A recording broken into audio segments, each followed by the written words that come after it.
Wait, Sacktown Sports is your proud home of the Sacramento Kings. KHD1 Sacramento, KYMX HD3 Sacramento. From the Power Business Technology Toshiba Studios. Sacramento's official home of the 49ers. San Francisco. Sacktown Sports, 1140. The Carmichael Dave Show. He's on the microphone when he's not on the microphone. He's playing a song, and when he's not playing a song, he's on the microphone, and then boom. With Jason Ross. No, he didn't. Yes, he did. Call or text at 916-339-1140. It's the Carmichael Dave Show with Jason Ross on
Oh, 12:30.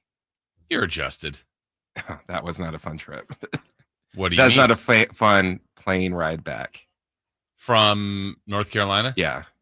Why? Just because it got delayed in Chicago for 3 hours. You were North at Carolina one point, because to home? At one point I said, I just hope they cancel it so we could sleep here. Oh, no. Well, Chris is back. Good to have Chris back. Jason Ross here, Carmichael Dave. Day 2 of his 2-week vacation. Dave never takes. You sound like you're from London. Yeah, then he apparently didn't even go over there. Didn't you think he was going overseas? I thought so. Yeah, I don't know. I think he's taking pictures from. I think he's in Mexico or something. I don't know. Hey, he doesn't. He's in parts unknown. Who knows where Dave is? But he will be back in a couple of weeks. But Chris is back. The trip was the travel part sounds like it was rough. Oh, well, the way there, first I paid, you know how you have to pay to get your own seats or whatever. Scam, but yes. So I did that. And then we get on the flight and we're in 2 different rows. And I'm like, this isn't, I'm freaking out because I'm like, oh my God, I messed up. I didn't do the right thing. And then I looked at my receipt and it says oh no, you did do the right thing. And the reason why we weren't sitting together is because 2 unaccompanied children were sat next to me and they needed to be sat together because whatever the rule is and stuff like that. And so I had to I didn't go full Karen, but I did a little bit. And I'm just hey, I paid for this. Why isn't this happening? Yeah, let's boot these kids off the plane. Well, why aren't you just picking? Because when you could tell the people that are just traveling by themselves, and there's all around me. So why do the 2 people that get their tickets together? Why are they forced to be split up? And they're oh well, it's 2 kids, so so the airline just chose. Yeah, and I'm just I can appreciate that, but I'm literally not getting what I paid for, and you've decided that's what I'm paying for. Right. If it's one of those things of just you just pick your seats and it's just this is what happens. But that wasn't the case. So then we land in Chicago, and we were supposed to have a 45-minute layover, which isn't the best, but still fine. And then so we get there 45 minutes, but we don't get taxied in for 20 minutes and we don't get out of the plane for another. So we get out, it says it's a 20-minute walk to where we need to go. Were you at O'Hare? Yeah. Yeah. And our flight was taking off in 10 minutes. So then we like went full Home Alone sprinting through the airport. We made it. The person, they're like, "Oh my God, you guys made it," type of thing. Because they're like, "We didn't think you're coming." He got us water. One of the person like patted me on the shoulder and she just says, "Oh, you're sweaty." And that, I imagine or were you sitting together on that Yes, flight? yeah. Okay. The two sweaty people getting on the plane. Okay. Breathing heavily. Yeah. Like if I wasn't doing my, if I didn't get back to working out, I might have died. Yeah. That was going out there. Yeah.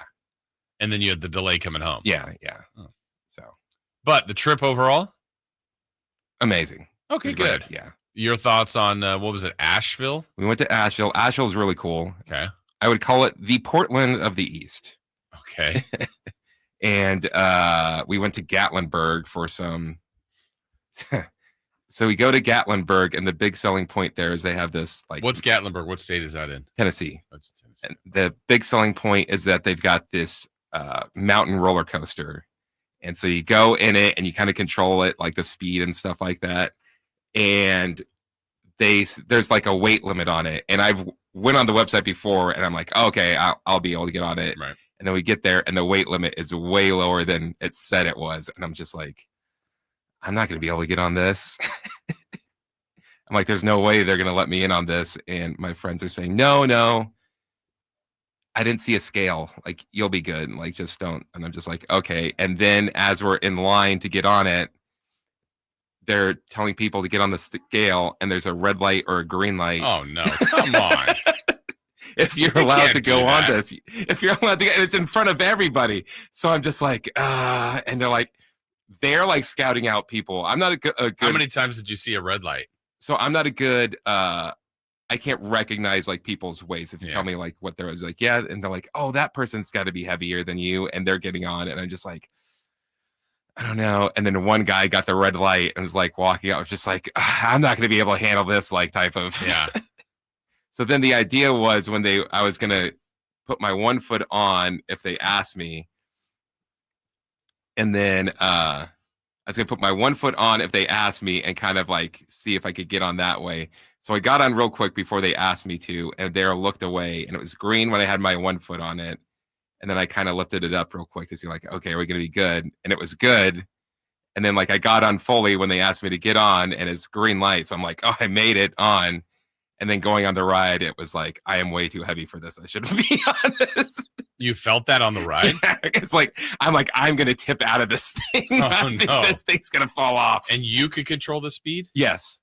So did you slow it down? I slowed it down a bit, but like it was still going pretty fast. Was it a good ride? Yeah, it's fun. Okay. After I That's didn't fall weird. out. Like it's that like fragile of, you're a bit too much. I mean, because you're not that big. You're not big. Like to me, like why would you, if people, I would have the vision of someone being like very, very heavy. Yeah. That wouldn't be allowed on or something. Like I was 20 pounds over what I said. It's so I was like, I know there's not gonna be wiggle room. Apparently there was. Maybe that's to get like people to not. Maybe like the limit is what it is on the website, but they don't just want like a bunch of people like. Yeah. I don't know. But worth it. Yes. Okay. Gatlinburg is famous for Everything Auto, a tow company featured on YouTube. Be careful where you park, or else Jeff will show up and snatch up your car. That's according to Anthony. Okay. Yeah. Okay. I don't know that from YouTube, but did you notice that? Everything Auto? No. No. All right. But that was any other highlights from your trip? Went walking around. We did a ghost tour, or like there's things that we were saying that like, it was very, the guy looked a lot like Kyle Mooney.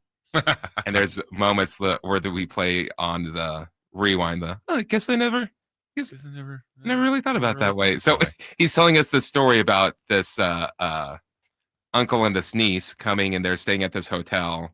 And like while the uncle was out, like the niece is murdered and stuff like that, and this whole story. And then we're all like, okay, so the uncle did it, and he's just like, whoa, I don't. What? Yeah, I've never even thought about that. It's like, how do you not think of the uncle being the... And you guys cracked the code like right away? Immediately. Yeah.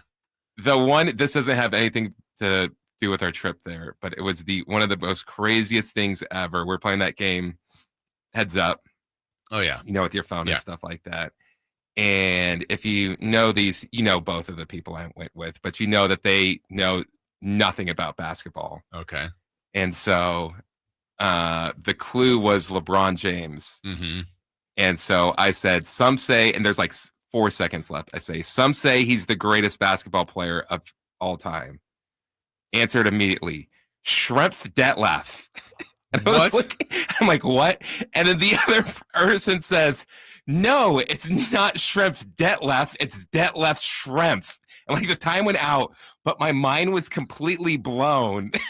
That one, they had the name backwards. Two, that's the name they even came up with. Like, how do you even Which is actually impressive. Yes, that's super impressive. Detlef Schrempf. For one of the greatest basketball players. Like, my mind stopped. I didn't know how to react. I'm just like, no more clues? No, I'm stunned. You've amazed me. How did they pull that? I have no idea. And then corrected it. Yes. So one said it, the other one corrected it? Yes, I didn't say a word between that. Kudos to Detlef Schrempf knowledge. Big Who fans, is a apparently. good player, but wow. I guess my problem is I said some say. You could have given me about 4,000 Yes. guesses, and I would not have said who. Not one. Yeah. I could have probably even given you the team. Right. I'm like, what? Oh my goodness. That's hilarious. Yeah. Were you there then for, you had to be for the 4th of July? Yeah, there wasn't a lot of, I guess they're downtown. They were doing fireworks, but like didn't Were you in hear- Nashville then, or? Yeah, Okay. but didn't hear like a lot of stuff around there. I was going to be curious because Anthony was in here for you yesterday, and I had said 4th here was less, like, again, if the last couple of years to me have been a 10, like on neighborhood and street firework, like, I'm not trying to say, oh, it was timid and mild, like, but I think I expected another 10, and it was like a 7. There's still a lot in our my neighborhood, probably about June. It The starts. beginning of June it starts, and it's just huge explosions like all week, and there wasn't none. And I have a bad theory about it. Which is, I don't think people can afford it like they used to. well, and I know there was obviously I don't know if you saw that, there was like a really bad tragedy. Like, Yeah, I saw that. I mean, that was awful. And some other things that, Anyway, so it was a good 4th though, overall. Yeah, had a Good. good time. And good to have you back. I'm sure you're excited to be back. Oh yeah, Thrilled. getting that 4 a.m. wake up call. Yeah, it's like, here we go. And that's the thing too. Did you, you were in East Coast time, but did you kind of get a chance to, I say sleep in or just wake up whenever you guys weren't like up and running, were you? Or I think the earliest I got up was like 7:45. okay, that's good. So back to a somewhat normal state. So it's good to have Chris back. Chris is here. Dave is off for a couple of weeks, like we said. It was okay. Jason Ross here with you. And today on the show, we've got plenty to cover because the NBA never sleeps. The Kings officially have their guy in Dennis Schroder. We will be talking a little bit about that today and some other moves the Kings made. We will have our typical segments in leading off coming up, Safe or Out, 3 for Madness. We got more news around the NBA with other things becoming official yesterday as well. The Kings will be heading to Las Vegas in just a couple of days. In fact, I think they leave tomorrow for their first game on Thursday, but they had another workout yesterday. We'll hear some reaction to the guys we're going to be watching a lot of this summer. And coming up at 9 o'clock, someone who's going to help us with that, a friend of the show that we've talked to many times, Bob Gerald, hoopobsession.com.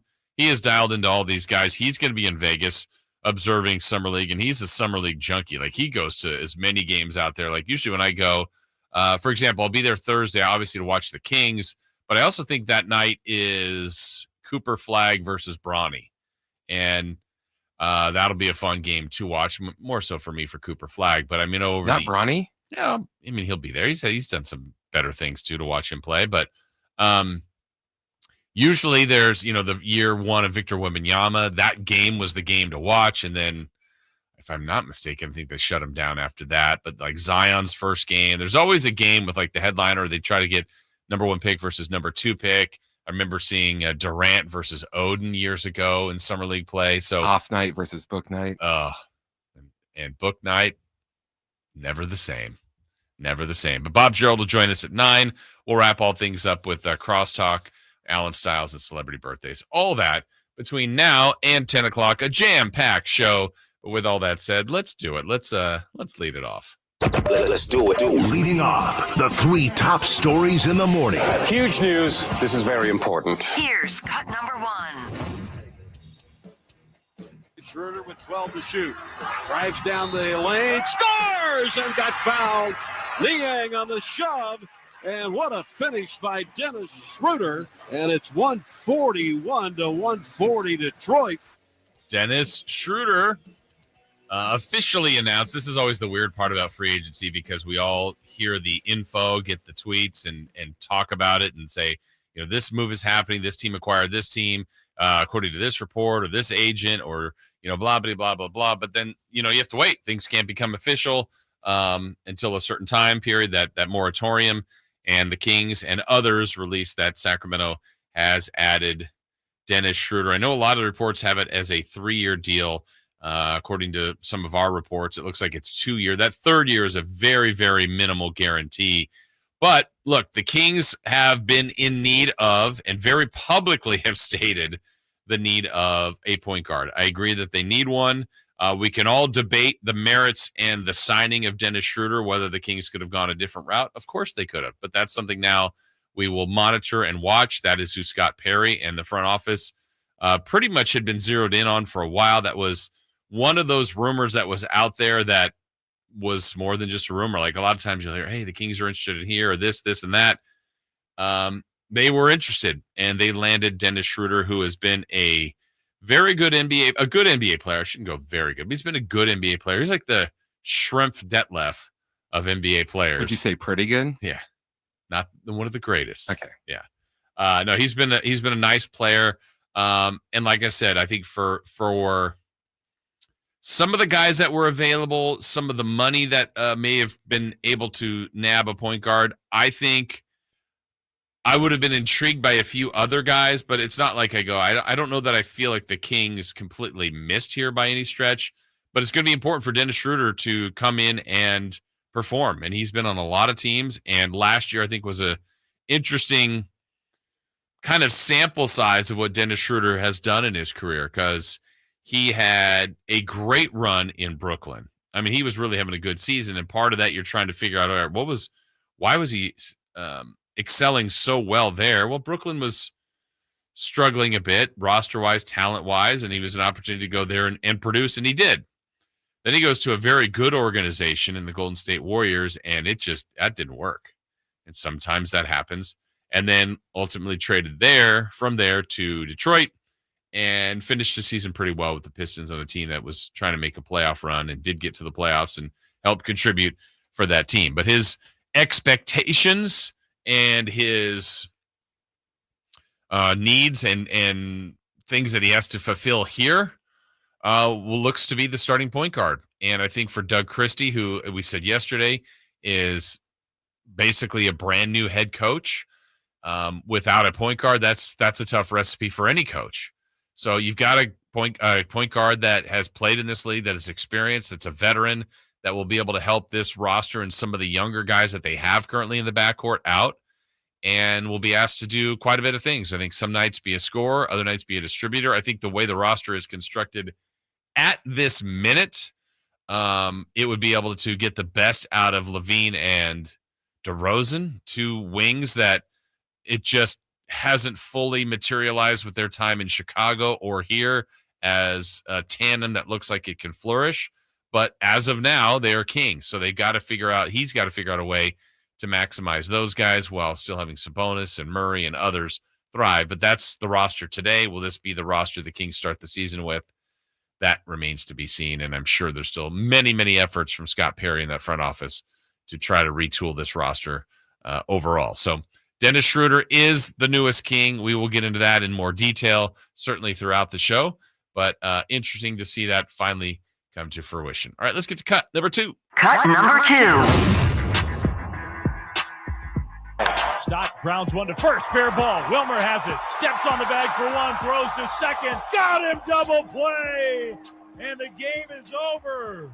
Yeah, a little stress late for the Giants got their runs late in the game against Philadelphia to open up that series, and then ultimately got the final couple of outs there in that double play, and they take up a 3-1 win to beat the Phillies and get their 50th win of the season. That's now 3 of 4 for the Giants after taking 2 out of 3 against the A's, taking game 1 against the Phillies, and basically trying to close this final week before the All-Star game as best as they possibly can, rack up as many wins, still trailing the Dodgers, who did lose yesterday, so they picked up a game on them and picked up a game on the Padres. So the Giants move back into second, 6 back of L.A., move into that final wild card spot in the National League, and again, just churning out series, churning out wins, churning out, the long nature of a Major League Baseball season. You're going to go through some highs and lows, and the Giants had actually in this season some pretty good highs. And then here lately, it's just been a bit of a rough patch. And I was thinking about the Giants a little bit yesterday and kind of where they are. And I know the trade deadline is going to be coming up, and a lot of times we talk about in generalities like buyers or sellers. And I was thinking about that in regards to the Giants. And to me, the way they're playing and the aggressive nature they've been already with Buster Posey and in their offseason, and certainly during the season in acquiring Devers, it feels like a team that you would want to suggest as a buyer. And I find them in an interesting spot that I feel like they're definitely not a seller to me. I would not, they're further from that, but I don't think they have to be a buyer in an aggressive way. And what I mean by that is like, hey, this is their chance. This is their window. This is the time they've got to strike. I think by acquiring Devers with the length of his contract, there's going to be more bites at the apple. There's more chances at this for the Giants. So if there's a deal that Buster Posey and crew feel is right, absolutely go for it. But I don't feel it's like, hey, we've got to make a deal. And they've already done the big one in Devers. If there's small moves around the edges that they think will help them this year and in years to come, sure. But, they're in the wild card race. I don't really think they'll win the division. That's not a, amazing statement. But I also just don't think that, hey, other teams are vulnerable. This is the time to strike. I don't think it's that situation. I think when you've got some of the pieces they've got around the infield and outfield, and certainly the pitching staff, it doesn't feel like I said, like they could be set up here for a while. And they've already gone above expectations this year at the moment. Now the season's not over, but I don't think they're in that spot, like I said, where it's, hey, this is probably the last crack at it, so go for it. No, to me, the Giants are closer to buyers, certainly not sellers, but they don't have to mortgage things for this year, in my mind, at all. This team should be good for a little while, and hopefully getting better. Like when you got Adames to go with Devers and some of the things they already have, that they'll change some of the position players over the next couple of years. And some of those key pitchers should still be there and productive. So, yeah, I think they can kind of just be a team that works around the edges come trade deadline time. All right, let's get to cut number 3. Cut number 3.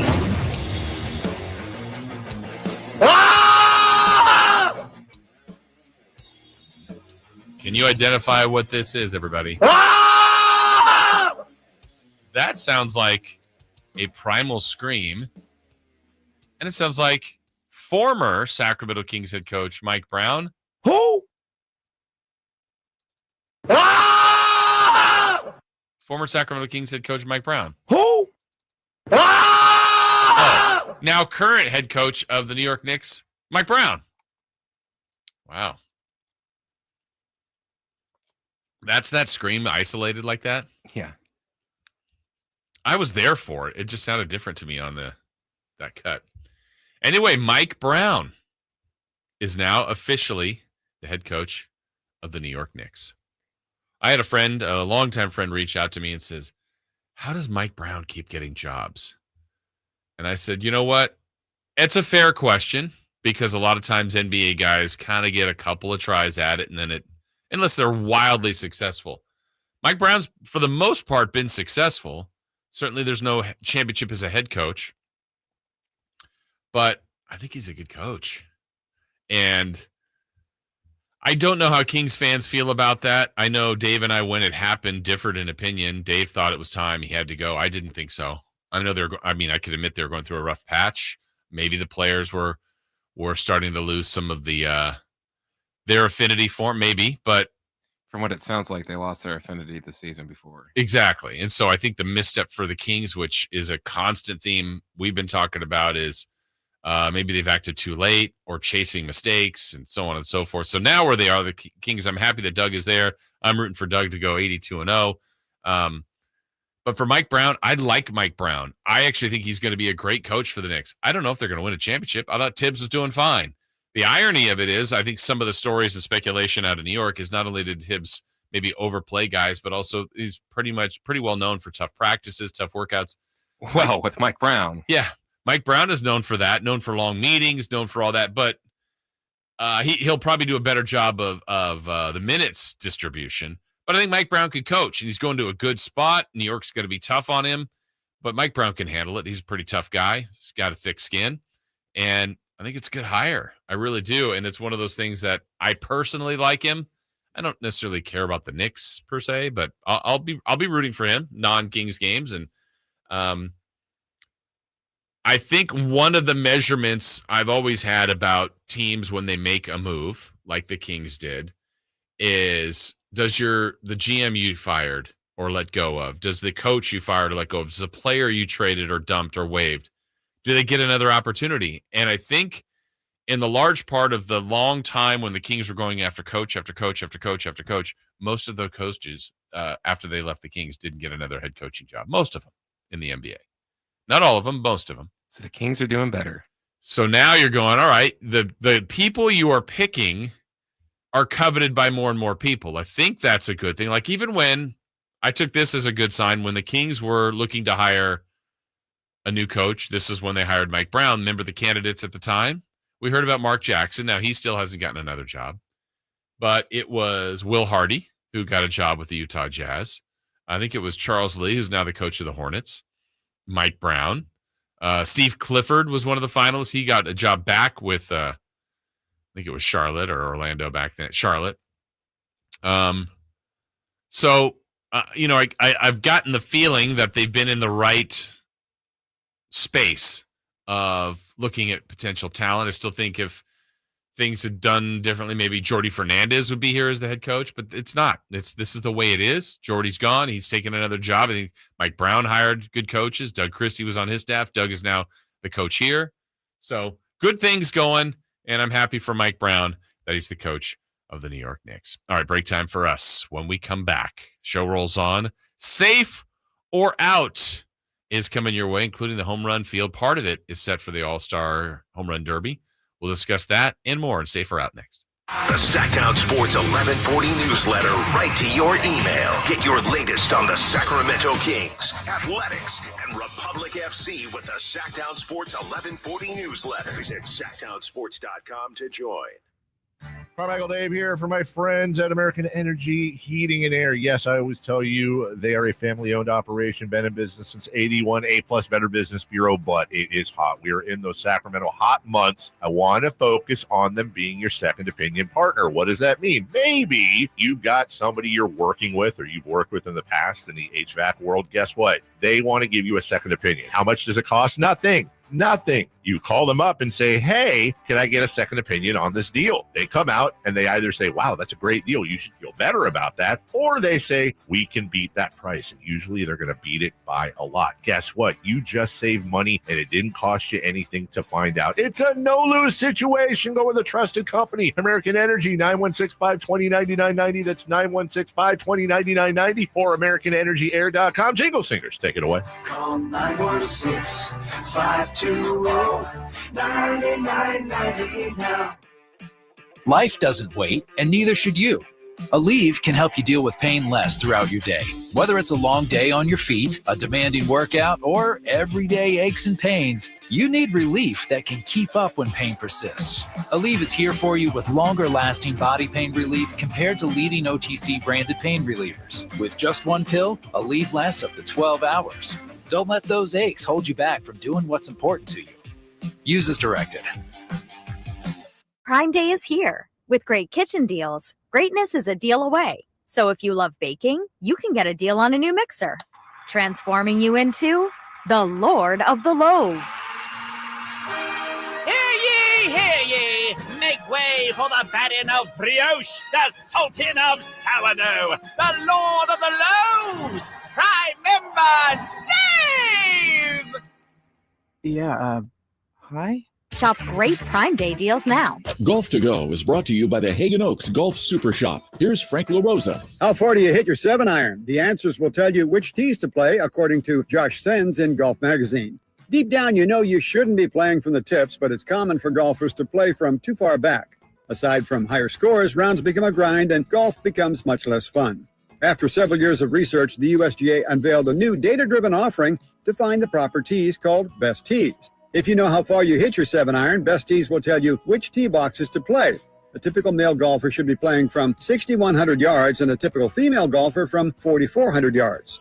Most players have a good idea of their 7-iron distance, with average male's distance of 138 yards and average females of 100 yards. Throw out the occasional perfect shot, which travels more than those distances, and concentrate on your average. This will allow you to reach the vicinity of most greens in regulation and let you hit a variety of clubs on approach shots. Leave your ego at home and give it a chance. You'll have more fun.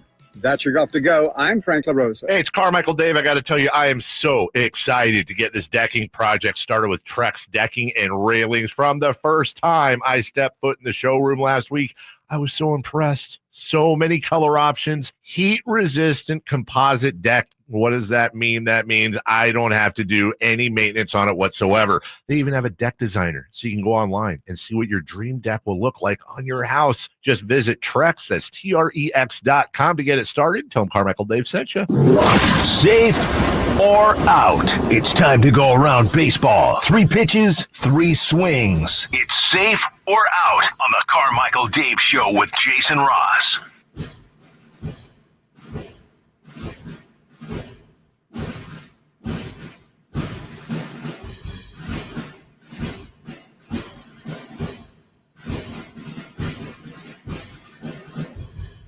All right, show rolling along here. Again, reminder at 9 o'clock, Bobby Gerald from hoopobsession.com.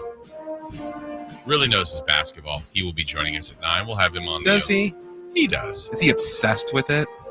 He has an obsession. Okay. Yeah. I'll ask Bobby. I don't know. What do you think? How many games in Vegas do you think he's going to attend? Set an over-under. How many are there? I don't even know. I think there's about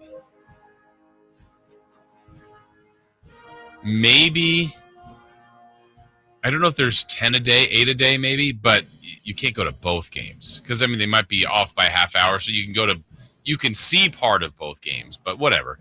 I will say his over-under will be 10 and a half. I think he'll see more than 10. I think he will, too. I was trying to come up with a fair number. I don't know if he's going the whole time. Sometimes he goes the whole – I mean, to me, and I'm going to be there for 3 days. That's 3 days in Vegas is about the number for me. Yeah, yesterday we had Sean Cunningham on. Sean's been there before the entire summer league, and then sometimes there's like Team USA working out after that. Oh, and he's man. been there like 3 weeks. What's great is to give him a call like in the middle of it. And when he's just burnt. He just hates it. Yeah. He's like, he's excited to go, and then he's like, I'm so ready to go home. I'm like, go home. But, yeah, it's a long journey. All right, safe or out time, Chris. Let's go to question number 1. Part of the home run derby field is filled out for next week's home run derby. And this is written weird. Sorry. Part of the home run field is filled out for the next week's home run derby at the All-Star game. Safe or out, this field is missing something. Maybe I wasn't fully alert when I wrote that question. How much of the field are you looking forward to at the home run derby in the field, on the field? Yes, safe or out. Safe, out. What?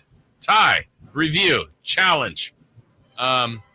Yeah, I think baseball is no different than the NBA, and as far as like the dunk contest, it's like you got some of the great past winners that aren't in there, or some of the great current players that don't do it. The home run derby to me will always be good. By chance, just off the top of your head, do you remember who won the home run derby last year? No. The only reason I do is I looked it up yesterday. And I was like, oh yeah, I guess he did. What if I tell you something they've added to the home run derby that you might not like about this year's home run derby? Oh, do you know this to be true? Yeah. Okay. What? Pat McAfee. He's not in it. He's not in it, but he's going to be announcing for it. I don't hate Pat McAfee, but I don't know. I just don't like him everywhere. Yeah, I don't know that I need him there. Like Stephen A. Smith. I don't need him there. Yeah. I'm not fully against those guys. They're just everywhere. I don't need it. Like Pat McAfee, I love on College Game Day. That's great. I think he does a great job there. Love his role there. I think he's done a really good job there. His show is fine to me. But yeah, he didn't need to be there for me. By the way, last year was Teoscar Hernandez at the Dodgers. Oh. Completely forgot. Now, the home run derby can still be great, with the participants, but it's in Atlanta, so you got Ronald Acuna Jr. in it. I think Byron Buxton is one of the guys that's in it. Like I said, half the field or so is in, but like right now we've got Judge, we've got Ohtani. Cal Raleigh's in it. Cal Raleigh, the big dumper, is having an awesome year, so that's cool to see. The only thing I don't like him about being in the home run derby is you get those guys that have like a great first half of the season, do well at the home run derby or do awful. Yeah. And then like the next second half is just everybody blames that. Yeah. Like Kevin Herter in the 3-point contest. Remember when he couldn't miss, then he goes into that, and then it's like he didn't shoot the I remember the big one year was Bobby Abreu. Yes. And it's like he doesn't even have a natural home run swing, but he hits home runs, and then he was going for it, and then it's like I think he hit like 2 after the All-Star break. Yeah, I mean, look, I still will like the field, no matter how they do it. It's still a spectacle. It's still a showcase. I'm fine with it, but it's like when you've got Shohei, you've got Judge, you've got some of these other guys that you really would like to see participate, and as of now, they're not in. But baseball's still a nice show, and we'll see how that all goes. So I'll be entertained nonetheless. All right, question 2. In 19 games with the Giants, Rafael Devers is batting .239 with 2 home runs. Safer out. The Giants should be concerned about his Bay Area bat. Not really. I think that's out. I mean, I guess they're always going to be concerned about a struggle. It's 19 games he played last night, so 20 now total. It's a smaller sample size of a season. Did he get a couple home runs? He has had a couple of clutch hits. Still too good of a player historically. I don't think this is anything greater than, new league, new atmosphere. Give him some time. And he's like, this is kind of what I was saying earlier about the Giants in kind of a buy or sell mode when I was thinking about them with the trade deadline coming up, that they don't really have to be either one. I think this is a team that is building for now, but also for the future. And he's part of that. So I don't sense any realistic panic for them at all. I wouldn't be that worried. And he's too good of a hitter. He'll come around. I'm not really that worried about him at all. So I'd say out there. All right, let's go to question 3. The Athletics will welcome in the Atlanta Braves on a 3-game series starting tonight. Safer out. The A's really miss Matt Olson and Sean Murphy.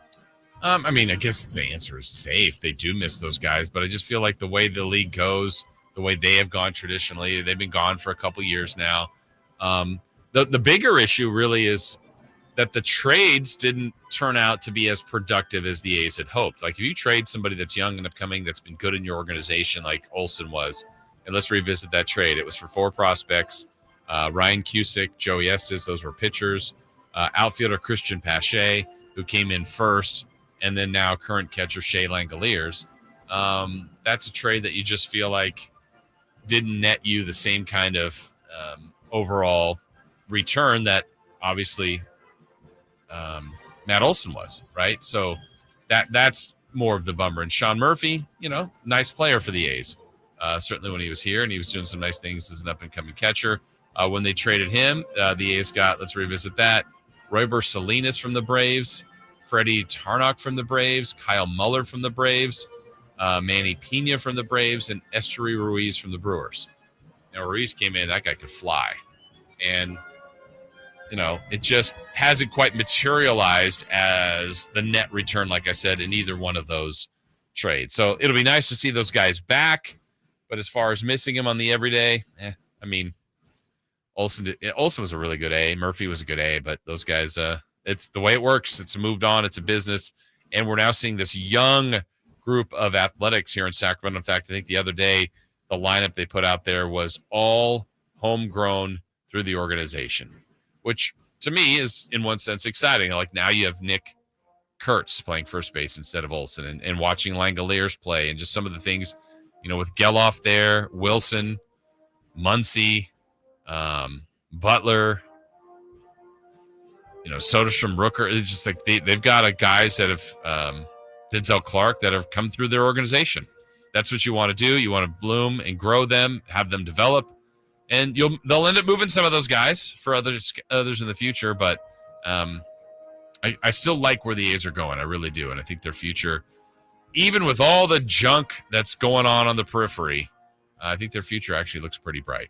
All right, the Kings made some moves yesterday. Obviously, you know about Dennis Schroder, but some other things happened yesterday officially for the Sacramento Kings that we will discuss as the Summer League is getting started on Thursday officially for the Kings. They had more workouts yesterday. We'll hear some of that, talk about that. Anthony Fernandez coming up at 7. Much more show as we roll along here on Sacktown Sports. You never know what you might hear when listening to a Sacramento Kings game. Out of Keegan, going for another triple. Man, is he feeling it. Keegan, can he do it? Yes, there's number 11, Keegan Murray. Keegan steps back. He just knocked down his 12th three-pointer, a Kings franchise record. He's got 45 points. Never miss a moment of Sacramento Kings basketball with Sacktown Sports and the Sacktown Sports app. Alan Stiles here with your Sacktown Sports injury update, brought to you by Downtown LA Law Group. Jacob Wilson has missed a couple games with that right hamstring soreness, but the belief is he could return at some point during the A's homestand. Zach Geloff, out with that stress reaction in his ribs, has played a couple games for the AAA Las Vegas squad and also should be returning during the A's homestand. That was your Sacktown Sports injury update, brought to you by Downtown LA Law Group. Hey, I'm Alan Stiles. Have an injury? Call Downtown. Downtown LA Law Group, an injury law firm, has many happy clients in Sacramento and the surrounding areas who have called Downtown. Get paid for your injuries from slip and falls or auto accidents. One of their most recent settlements was $1.5 million for a motorcycle accident. Have you had an auto accident? Call Downtown. Text injury help to 40222. That's injury help to 40222 and visit them at calldowntown.com. Dick Steele Days are happening now. You won't want to miss our biggest sale of the summer. Scorecard members earn a $20 bonus reward on your purchase of $150 or more. Plus 3 days of amazing savings start Tuesday. Check out offers from brands like Nike, Adidas, Hoka, and Stanley. And check back daily for new one-day deals Tuesday through Thursday. Score the season's hottest savings before they're gone on July 10th. Shop in the app and on Dicks.com. Some exclusions apply. See store for details. Why'd I go to the doctor? My heart would race just taking my son to practice. It didn't feel right. So I got checked out. Turns out I have atrial fibrillation, which increases the risk of stroke about 5 times. Symptoms like irregular heartbeat, heart racing, chest pain, shortness of breath, fatigue, or lightheadedness can come and go. But if it's AFib, the risk of stroke remains. If you have symptoms, contact a doctor. I'm so glad I did. Visit NoTimeToWait.com. Sponsored by Bristol-Myers Squibb and Pfizer. The Giant Summer Sale is here. Get giant savings on our giant selection only at Folsom Lake Honda, your one-stop Honda shop. Looking to own or lease? Save during the Honda Summer Event and drive a brand new Accord or Civic. See all our specials at FolsomLakeHonda.com. As a family-owned and operated dealership since 2009, customer service is our number one priority. Our customers love doing business with us, and you will too. Folsom Lake Honda. Go to FolsomLakeHonda.com. Your one-stop Honda shop. I'm Ken Korak with your Green and Gold Report, brought to you by Comcast Business, powering possibilities. Well, there's a real chance of Jacob Wilson starting the All-Star game. As of the start of the A's current trip, he had a 250,000-vote lead at shortstop. Next up, the final vote of the top 2 finishers. If he wins that, he'll become the first A's shortstop to start the game in 50 years. Comcast Business helps turn today's small businesses into engines of modern business.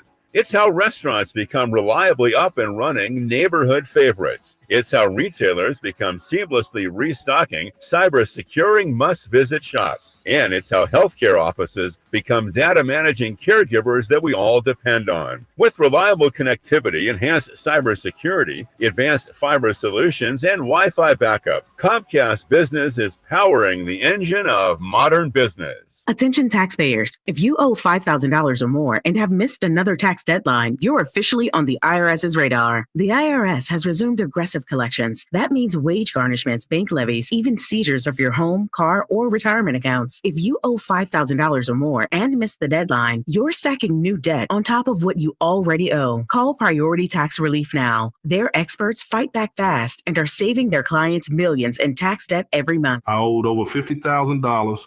And they settled it for pennies on the dollar. These guys are as legit as they come. After speaking on my behalf with the IRS, my entire debt of $25,000 will be eliminated. Whether you've received collection letters or you're already facing liens and garnishments, call for your free consultation. There are no upfront fees. Priority Tax Relief. Let's make your taxes our priority. Call 800-689-2119. 800-689-2119. 800-689-2119. Priority Tax Relief.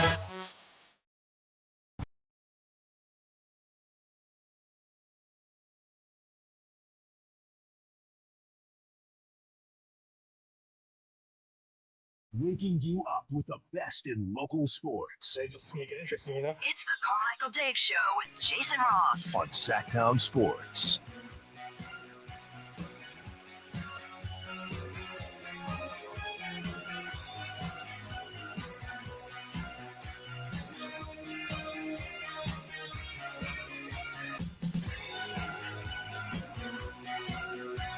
Jason Ross, Christopher Ladd, here on this Tuesday, July 8th.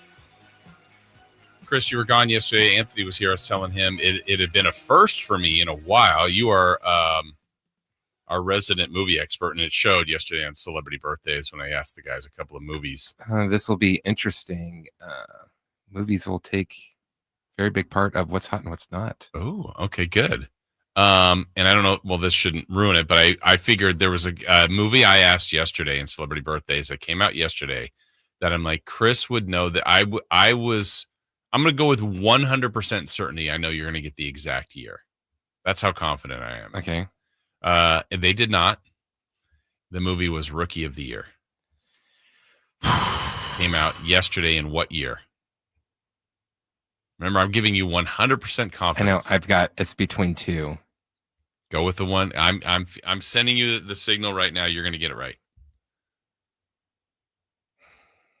What's weird because it was right around the year of the strike. So I'm trying to think if it came out the year of the strike or the year. I'm going to say 1994. 1993. Yeah. Here's what bothers me so much about that, and this is why I got confused. In the movie, there's a kid wearing a Florida Marlins hat, and I want to say the Florida Marlins didn't come into the league until 1994. That also might be wrong. I don't remember. But that's what I was basing it off of, just some random kid wearing a Florida Marlins hat in the movie. Yeah, because Alan was like, well, I obviously saw the movie a ton. I saw it when I was a kid, but I don't know how old I was when it came out. You know, he's like, because I think he was 3 when 93, but he watched it later than that, but he just didn't know what year it came out. Anyway, but I did a first this last week in a long time, and I just hadn't been to the movie theaters in a long time. I was there yesterday. What'd you see? Jurassic Park. Perfect. New Jurassic Park. That's the one I saw. Oh, maybe we should save this till what's hot and what's not. No, I already talked about it yesterday. Okay. You can still use it. What's hot, what's not. Your thoughts? We'll save it. Okay. I'll share mine. Okay. I was like, who's that? That was my thoughts on it. Entertaining. It's fine. I wouldn't say, my description was, I wouldn't say don't see it, but I would also, I'm not saying, Chris, you gotta go see. Yeah, I gotta see that movie. But what I did see last night by not in the movie theater, but by chance was, have you seen The Gray Man at all? That one, someone told us about that this weekend, and I think it was Netflix, and Ryan Gosling. I mean, look, it's a James Bond, John Wick, Jason Bourne, Mission Impossible. I don't know. It's that realm of just, one guy can take on basically 8,700 people and gets beat up a lot, but is fine. But it was entertaining. Well done. I enjoyed it. If you get a chance to see Gray Man, that one I would say check out. You said line one? Oh, let's see what Austin has to say this morning. Good morning, Austin. Man, this is a great morning. Thank you so much for entertaining us. But I just had to chime in because I remember when that movie Rookie of the Year came out, and I was just recovering from a double surgery on my left arm because I had a humerus fracture that went through my elbow, right? So a compound fracture. And I was like, hey, maybe I can be just like this kid. But when you're young, you believe anything. And I could not throw the ball 100 miles an hour. And so I was disappointed after that movie. Did you want to get a new surgery? Blame your doctor? Yeah, I did. Well, thing is, I didn't want any more surgeries because those drugs that they give you, it made me kind of loopy, and I did not like it.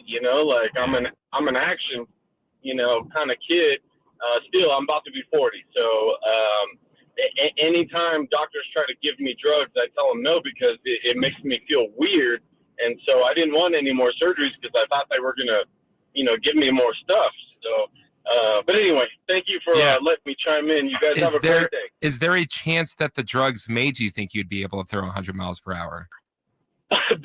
You know what? That's a great question. Probably because I'd never been like drunk. Like I don't drink or do anything like that. But that was probably the first time I felt like I was on something that made my mind alter.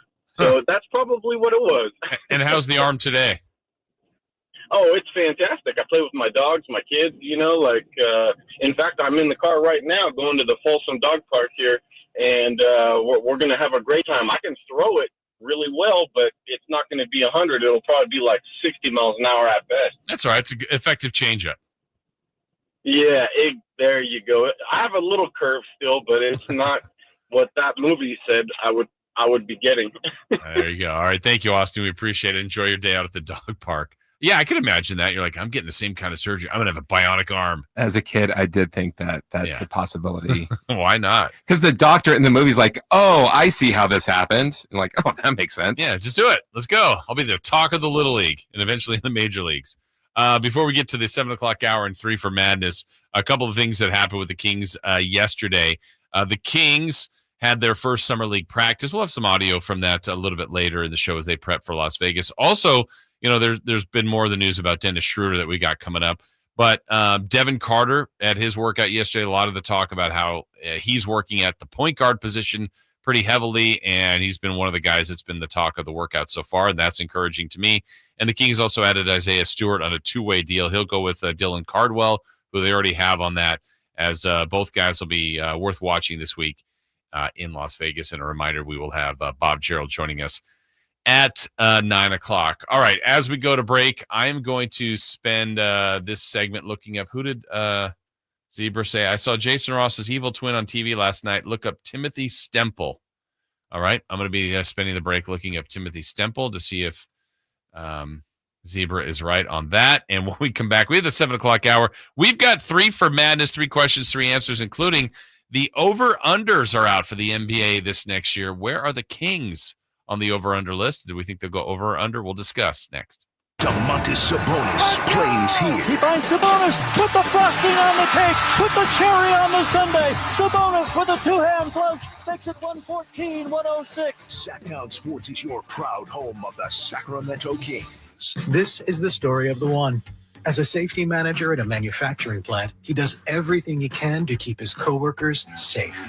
From finding ways to reduce risks to keeping safety supplies in stock. And for that, he relies on Grainger. Grainger offers a broad range of quality products and next-day delivery, so he can always play it safe. Call 1-800-GRAINGER, click Grainger.com, or just stop by. Grainger, for the ones who get it done. At Fisher Investments, we may seem like other money managers, but we're different. What makes you so different than the rest of us? We ensure clients receive unparalleled service at every step of the relationship. Tell me more. Our investment counselors focus on service over sales, prioritizing clients' needs. How do you make money? We don't sell any commission-based products. We have a simple management fee based on the value of our client's portfolio. So we do better when our clients do better. What about client portfolios? We get to know each client, their finances, family, health, lifestyle, and more, and then we tailor a portfolio based on their specific goals and needs. Your clients really come first then, huh? Yes, we make them a top priority. Our goal is helping them achieve a comfortable retirement. Wow, maybe we are different. At Fisher Investments, we're clearly different. Learn more at FisherInvestments.com. Investing in securities involves the risk of loss. Staples presents That Was Easy. So I was taking my side hustle full-time. Bold move, my friend. And I needed to find everything in one stop. Like finding Bigfoot riding a unicorn. Yes, so I hit the Staples Easy button. Staples had everything for a new office and print services for signs and brochures. Plus, Cindy, the Staples associate, helped me find the best tech for me. Wait, no drama? No, Staples made it easy. For the products, services, and experts your business needs. Staples. That was easy. In-store, online, and on the app. ZipRecruiter is the place. ZipRecruiter is the place for talented teachers, savvy software developers, and master mixologists. ZipRecruiter is the place where you meet all these people and more. That's because ZipRecruiter is the place for job seekers who are looking for new opportunities. In fact, ZipRecruiter helps 10 million people with their job search every day, so you can find the right candidates right away. Try ZipRecruiter for free at ZipRecruiter.com/free. That's ZipRecruiter.com/free. I'm still going for it, even with higher stroke risk from atrial fibrillation, an irregular heartbeat not caused by a heart valve problem. Over a 3-year study, Eliquis apixaban tablets reduced stroke risk better than warfarin, and over 97% of Eliquis patients did not experience a stroke. A first stroke occurred in 2.9% of warfarin patients versus 2.3% of Eliquis patients. Don't stop prescription Eliquis without asking your doctor. Stroke risk may increase. Eliquis can cause serious and potentially fatal bleeding. Don't take if you have an artificial heart valve, abnormal bleeding, or antiphospholipid syndrome. While taking, you may bruise more easily or bleed longer. A spinal injection increases blood clot risk, which may cause paralysis. Get medical help right away for unexpected bleeding or bruising, or back pain, tingling, numbness, muscle weakness, or incontinence. Aspirin products, NSAIDs, SSRIs, SNRIs, and blood thinners increase bleeding risk. Tell your doctor about planned medical or dental procedures. Learn more at Eliquis.com or call 1-855-ELIQUIS. Dick's Deal Days are happening now. You won't want to miss our biggest sale of the summer. Scorecard members earn a $20 bonus reward on your purchase of $150 or more. Plus, 3 days of amazing savings start Tuesday. Check out offers from brands like Nike, Adidas, Hoka, and Stanley. And check back daily for new one-day deals Tuesday through Thursday. Score the season's hottest savings before they're gone on July 10th. Shop in the app and on Dix.com. Some exclusions apply. See store for details. Why'd I go to the doctor? My heart would race just taking my son to practice. It didn't feel right. So I got checked out. Turns out I have atrial fibrillation, which increases the risk of stroke about 5 times. Symptoms like irregular heartbeat, heart racing, chest pain, shortness of breath, fatigue, or lightheadedness can come and go. But if it's AFib, the risk of stroke remains. If you have symptoms, contact a doctor. I'm so glad I did.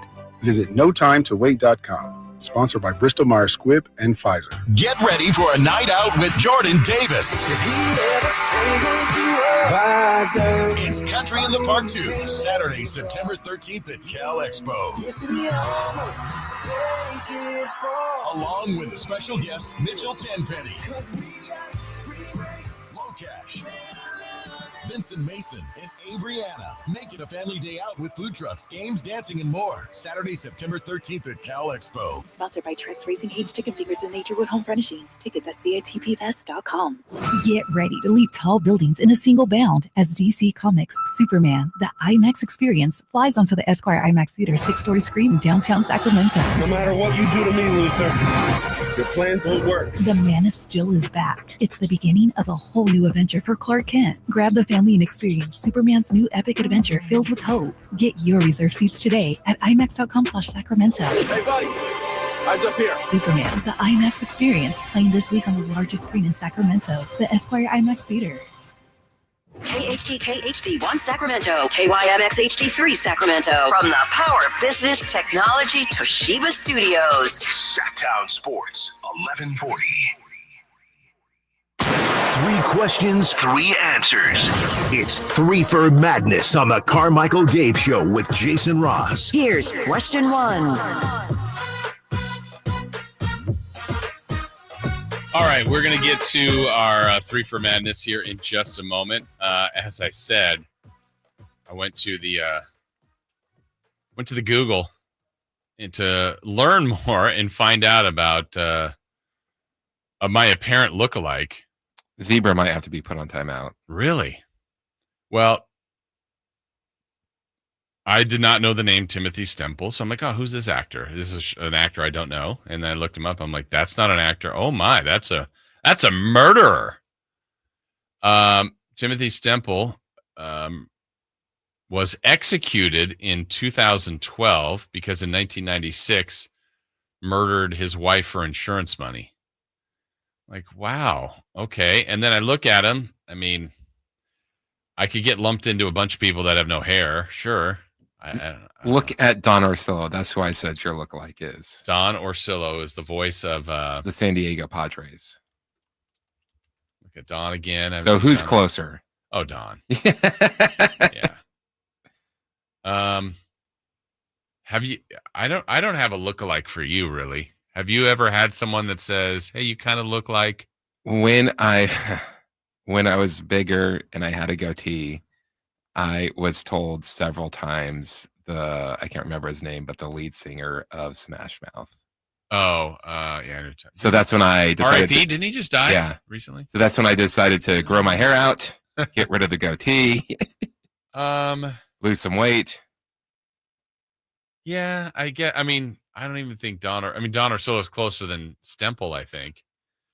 Someone on the text line says, you don't look a thing like Timothy Stemple. Well, thank you, I think. Okay. Well, I'll noodle that one for the rest of the day. It's always good if someone goes, hey, you know who you look like? And then it's someone that looks just amazing. You're like, hey, thanks. Don't ever tell Nate that he looks like Mark Wahlberg. Mark Wahlberg in The Departed. Yeah, I'm not a quap. I think he went into modeling, tried to do modeling after that. Nate? Yeah, I think he was very happy about that, and then just kept. I'm like, I just saw a movie. He called his girlfriend to tell her. Oh my goodness!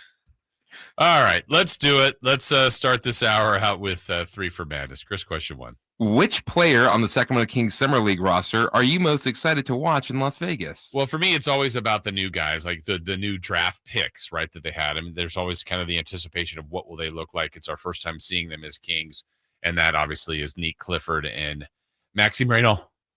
Those two guys I am very excited to see. But it also, to me, we talk about the ways to get better as a team, as an organization. It's obviously via the draft, so that's why you're excited about that, or why I am. Via trade. There's not really anybody coming over via trade that's playing Summer League. Free agency, that's not going to happen here via Summer League.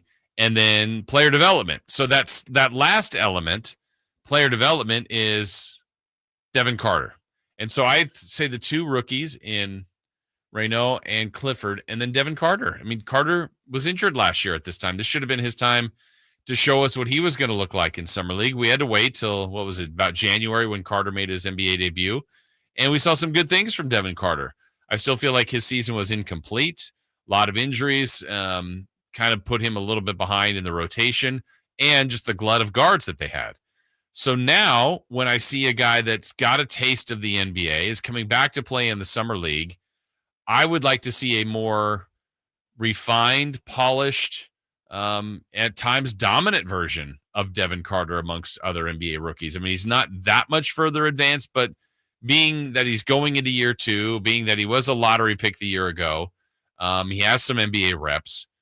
That's the guy. I mean, I think that's the guy. I don't want to leave Vegas and go, ooh, I'm not so sure about Devin Carter. That to me, he needs to be a guy that you're going, I think Doug Christie and that coaching staff is going to have to find minutes for him. That to me would be Devin Carter's goal and what I want to see from Devin Carter.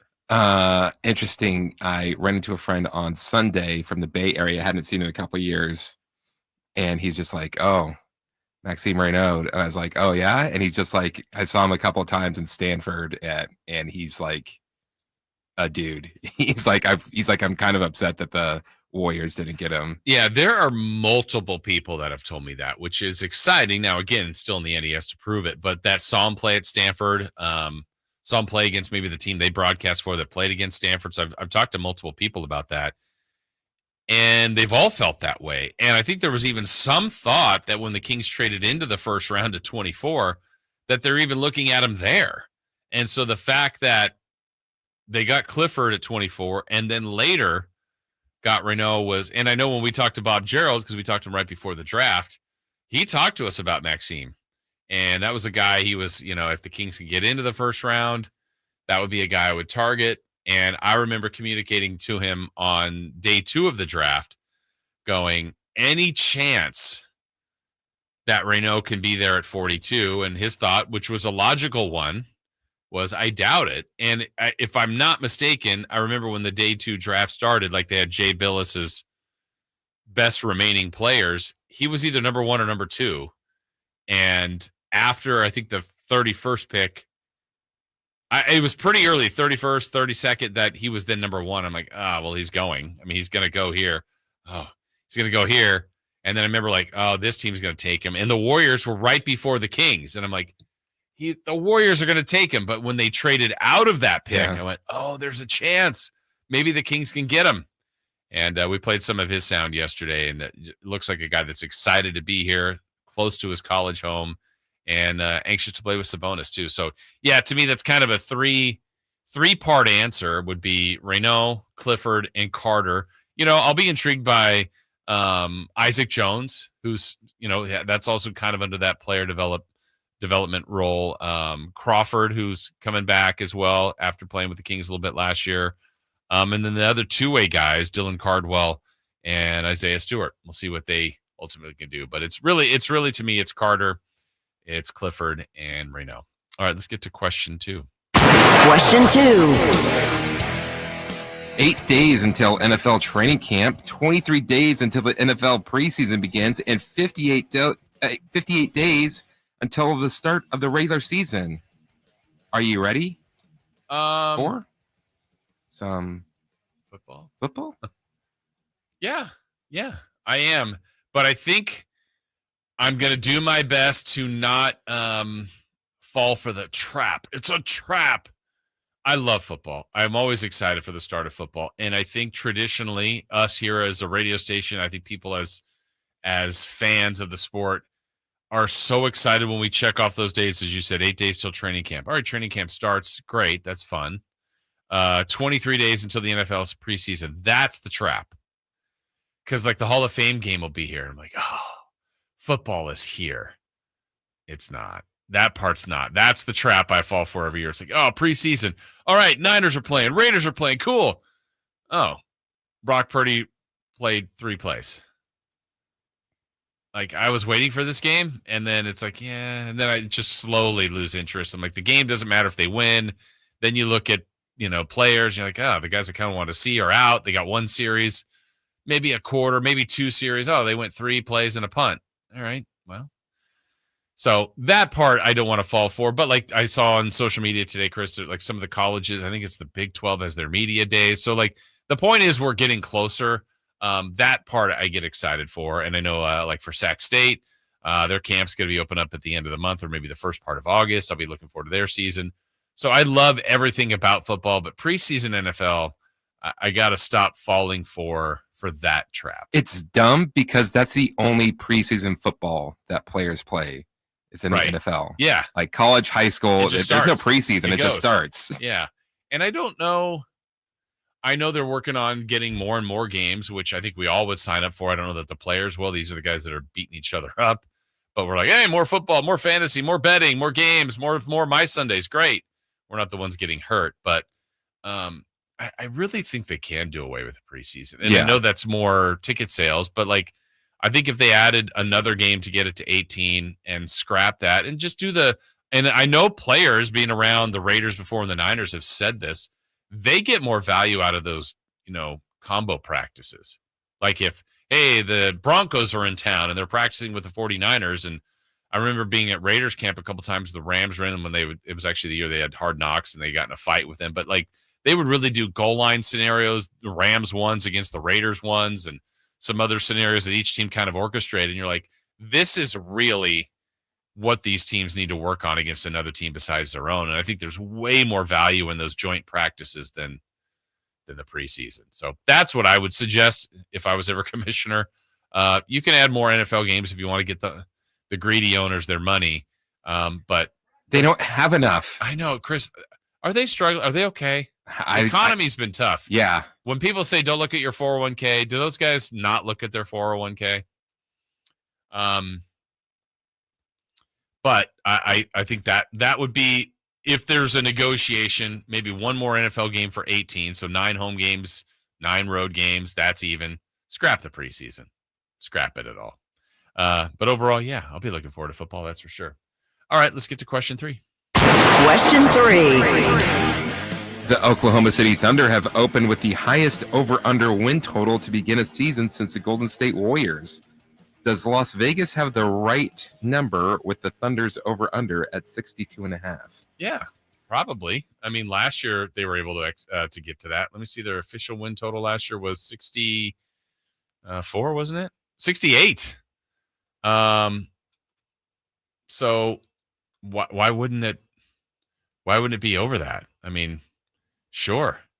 62.5 might be low for the Oklahoma City Thunder. They won 68 games. When you think about stuff like that, it's just like, if their best player goes down, then yeah. But even then, with the Thunder, how they're ran, like if SGA went down for like 3 weeks, do you think they would have just like a run of terrible games? Yeah, I mean, I don't feel like they would. I think here's the thing that could derail the Thunder. 1 would be injuries, the obvious one. 2 would now be the last 2 years they've been the 1 seed. So 2 years ago, I know they were chasing it because this was new waters. It was like, hey, we're a playoff team. Let's get as much home court as we can. Last year, they were just so good. They were the 1 seed. They had a historically dominant season, and then they won the championship. I think they could potentially fall victim to like, hey, kind of matters how we're looking in April. So maybe they take the foot off the gas a little bit. That would be the only other thing. Injuries and complacency, I guess. But 62.5 for a team that won 68, the title, and as everybody coming back seems low to me. Now, I will say this, Chris, you and I have been to, we've gambled together. We've played blackjack together. We have. I think there are stories or even. Sean Cunningham, great blackjack player. Yeah, he knows when to get out. Yeah, he does. He's got that knack down for sure. I think there are even studies and reports that suggest that on over-unders, people like to look at things positively more than negatively, and people bet over more than they bet under. I think there's some sort of fact there. So when you look at that, you go 62.5. Oh, they're going to win more than that. So I don't know if I'm also in that realm of going, they'll easily go over that. They've got everybody back. They won a title. They won 68 games. Why won't they go over? So that's interesting. If we kind of go down the line, the next best, this is from which sports book? Oh, DraftKings. So 62.5 for the Thunder. The next highest, Cleveland, who, by the way, won 64 games last year. They are listed at 55.5. Houston, the new look Rockets, 54.5. Denver getting some love, 53.5. New coach, Mike Brown of the New York Knicks, 52.5. Minnesota at 51.5. Oh, some love for Orlando, 51.5. Now let's move into the teams in the 40 range. Lakers, 47.5. Warriors, 47.5. The Hawks, a lot of people like what the Hawks have done, myself included, 46.5. Clippers, 45.5. Seems a bit low to me. Let me look at the Clippers win total this last year. They won 50. I think they've had a pretty good offseason, and right now they are listed at 45.5. The Bucks at 45.5. Pistons at 45.5. All right, here's one, Chris. This is an interesting one. This team has been really good. And yes, they've got a few trades and a significant injury. If I tell you this number, which would you lean? Over under 43.5 Boston Celtics. That feels low to me. It does. But then it also depends on what moves they're still going to be making. I mean, they've already made quite a few, Yeah. but I mean, they still have a good team. And the East is kind of all in a weird spot of. So I just looked it up. Do you want to know what the Oklahoma City Thunder over under was last year? Ooh. I'm going to guess 51.5. 55.5. Oh, okay. Okay. And they just obliterated that. Yeah, they did like 13 or 12.5 games. What's interesting to me is Boston, San Antonio, and Philadelphia all have the same over-under at 43.5. That's crazy. Boston won 61 games. Yes, I know they're different. Philadelphia won 24 games. San Antonio won 34 games. And they all have the same over-under. You know what Philadelphia's over-under was last year? Oh, probably 52.5. Nailed it. Oh, really? Yeah. Okay. Memphis at 40.5. So now we're going to the teams below 500. Still haven't said our Sacramento Kings. How about this one? Does this seem low for you? For a team that won 50 games and was in the NBA Finals, the Indiana Pacers. This is how much they think of Tyrese Halliburton. 39.5. I guess they lost Turner, too, in the trade, but 39.5 feels low. Oh, my goodness. I found my team that if I was a betting man, and if I could, I am a betting man, but I can't bet on the NBA.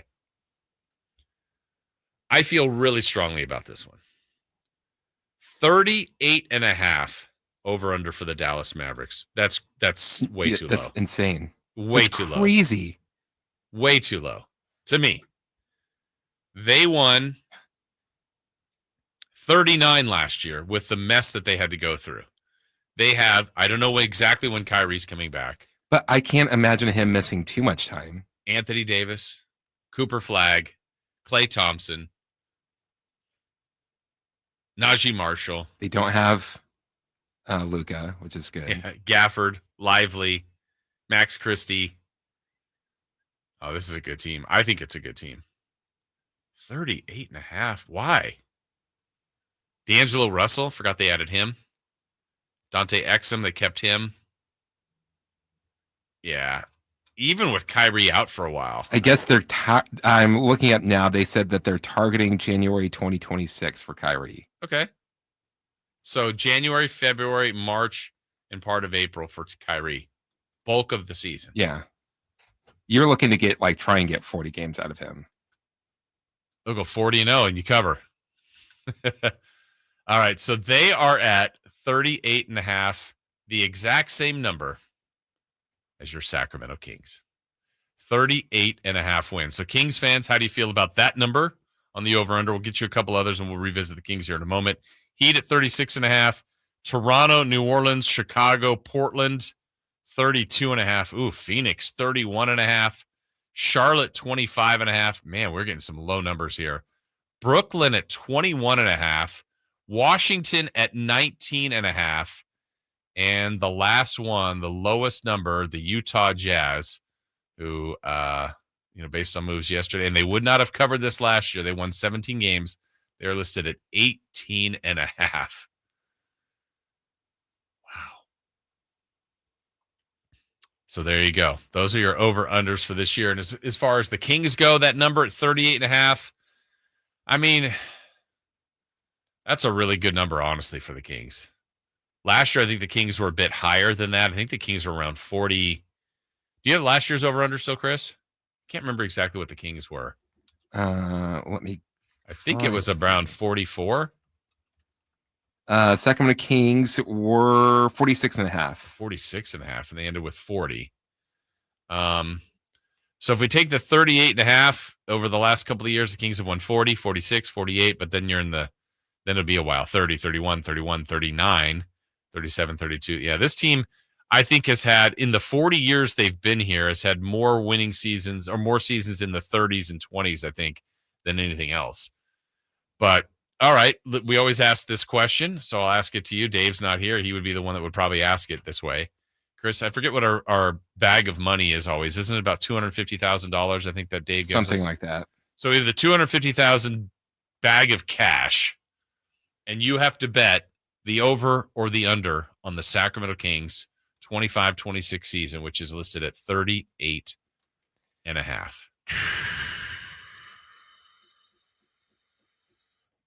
You know what? I'm going to do the thing that they say you're not supposed to be, overconfident, and I'll say over. Okay.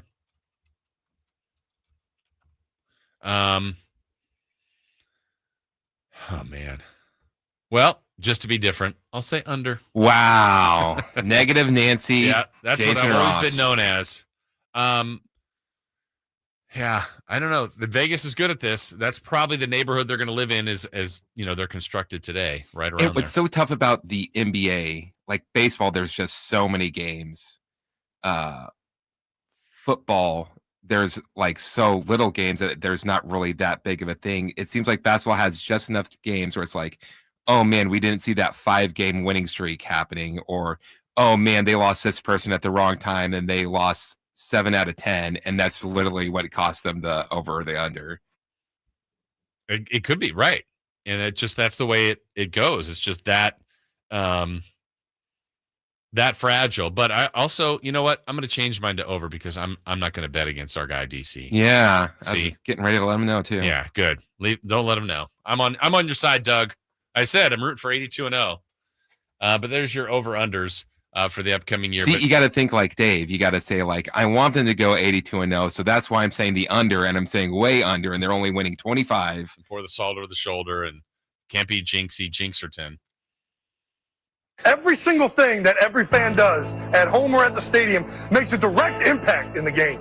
Yeah, I think at this point, to me, the ones that stood out on the, I would say, negative side as far as the feel like it could go over. I thought the Thunder were a bit low at 62.5.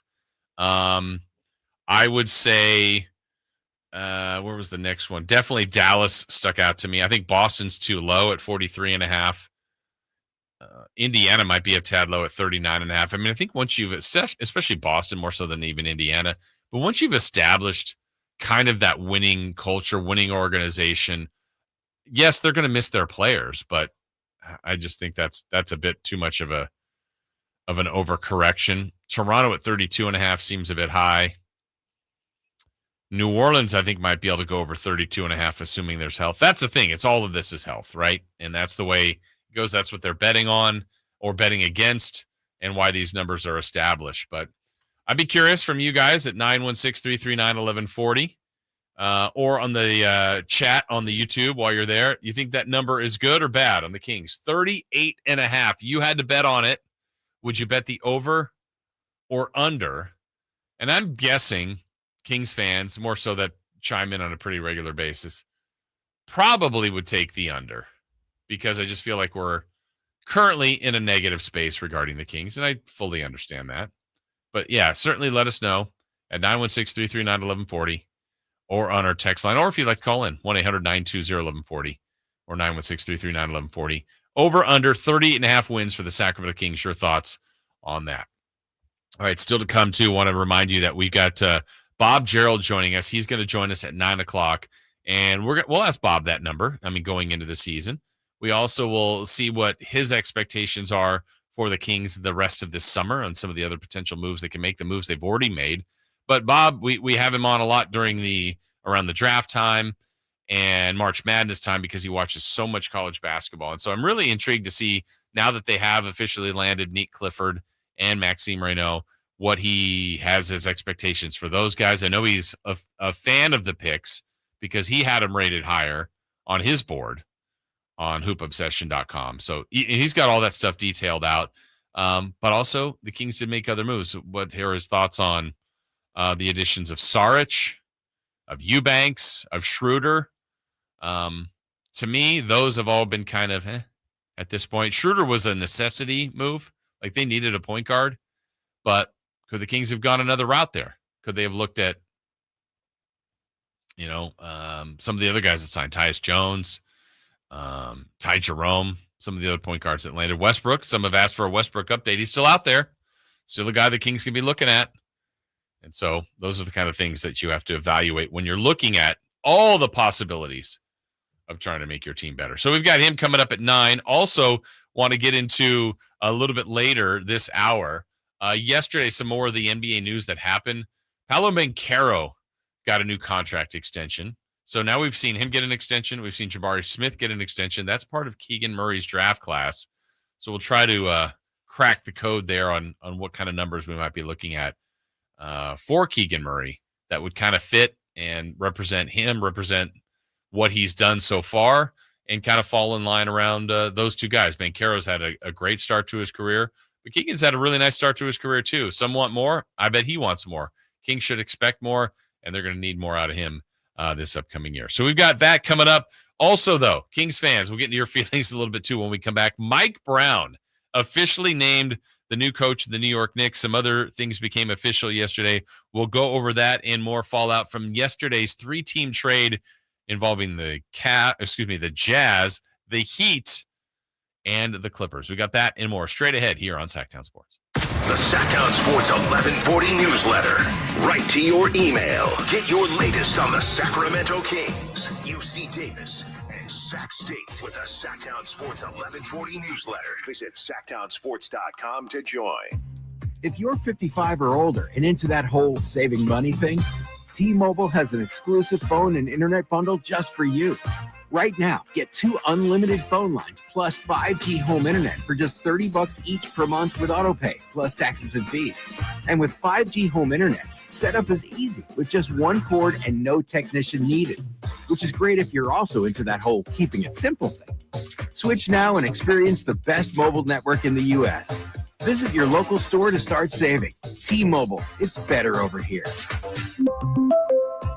Based on analysis by Ookla Speed Test Intelligence data Q4 2024 to Q1 2025, Ookla trademarks used under license. Unlimited on our network. Customers on voice plan may notice speeds lower than other customers and further reduction if using more than 50 gigs a month due to data prioritization. Video streams and SD on this plan. Home internet pricing after $20 a monthly bill credit plus $5 per line without autopay. Debit or bank account required. See 5G device coverage and access details at tmobile.com.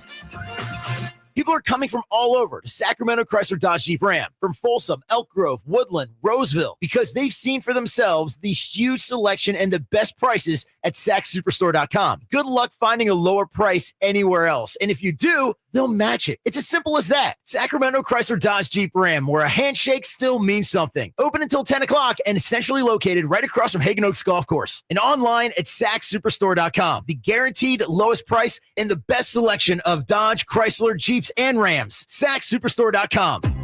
If you're 55 or older and into that whole saving money thing, T-Mobile has an exclusive phone and internet bundle just for you.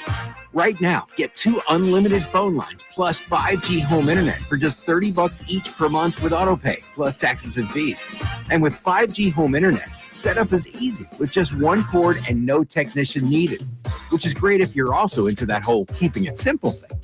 Switch now and experience the best mobile network in the U.S. Visit your local store to start saving. T-Mobile, it's better over here.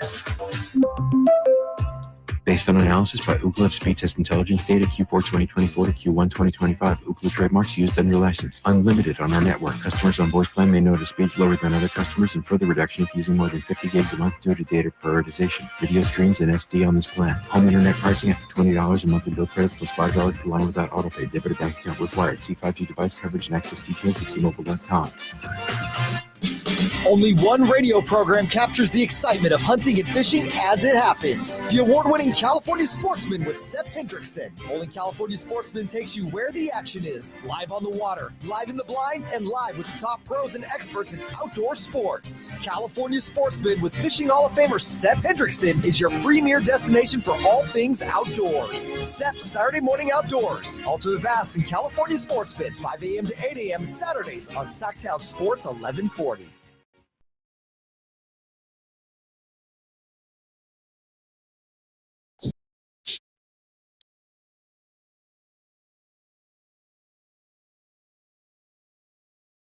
The only place in the morning to get your sports fix. Live and local. The Carmichael Dave Show with Jason Ross.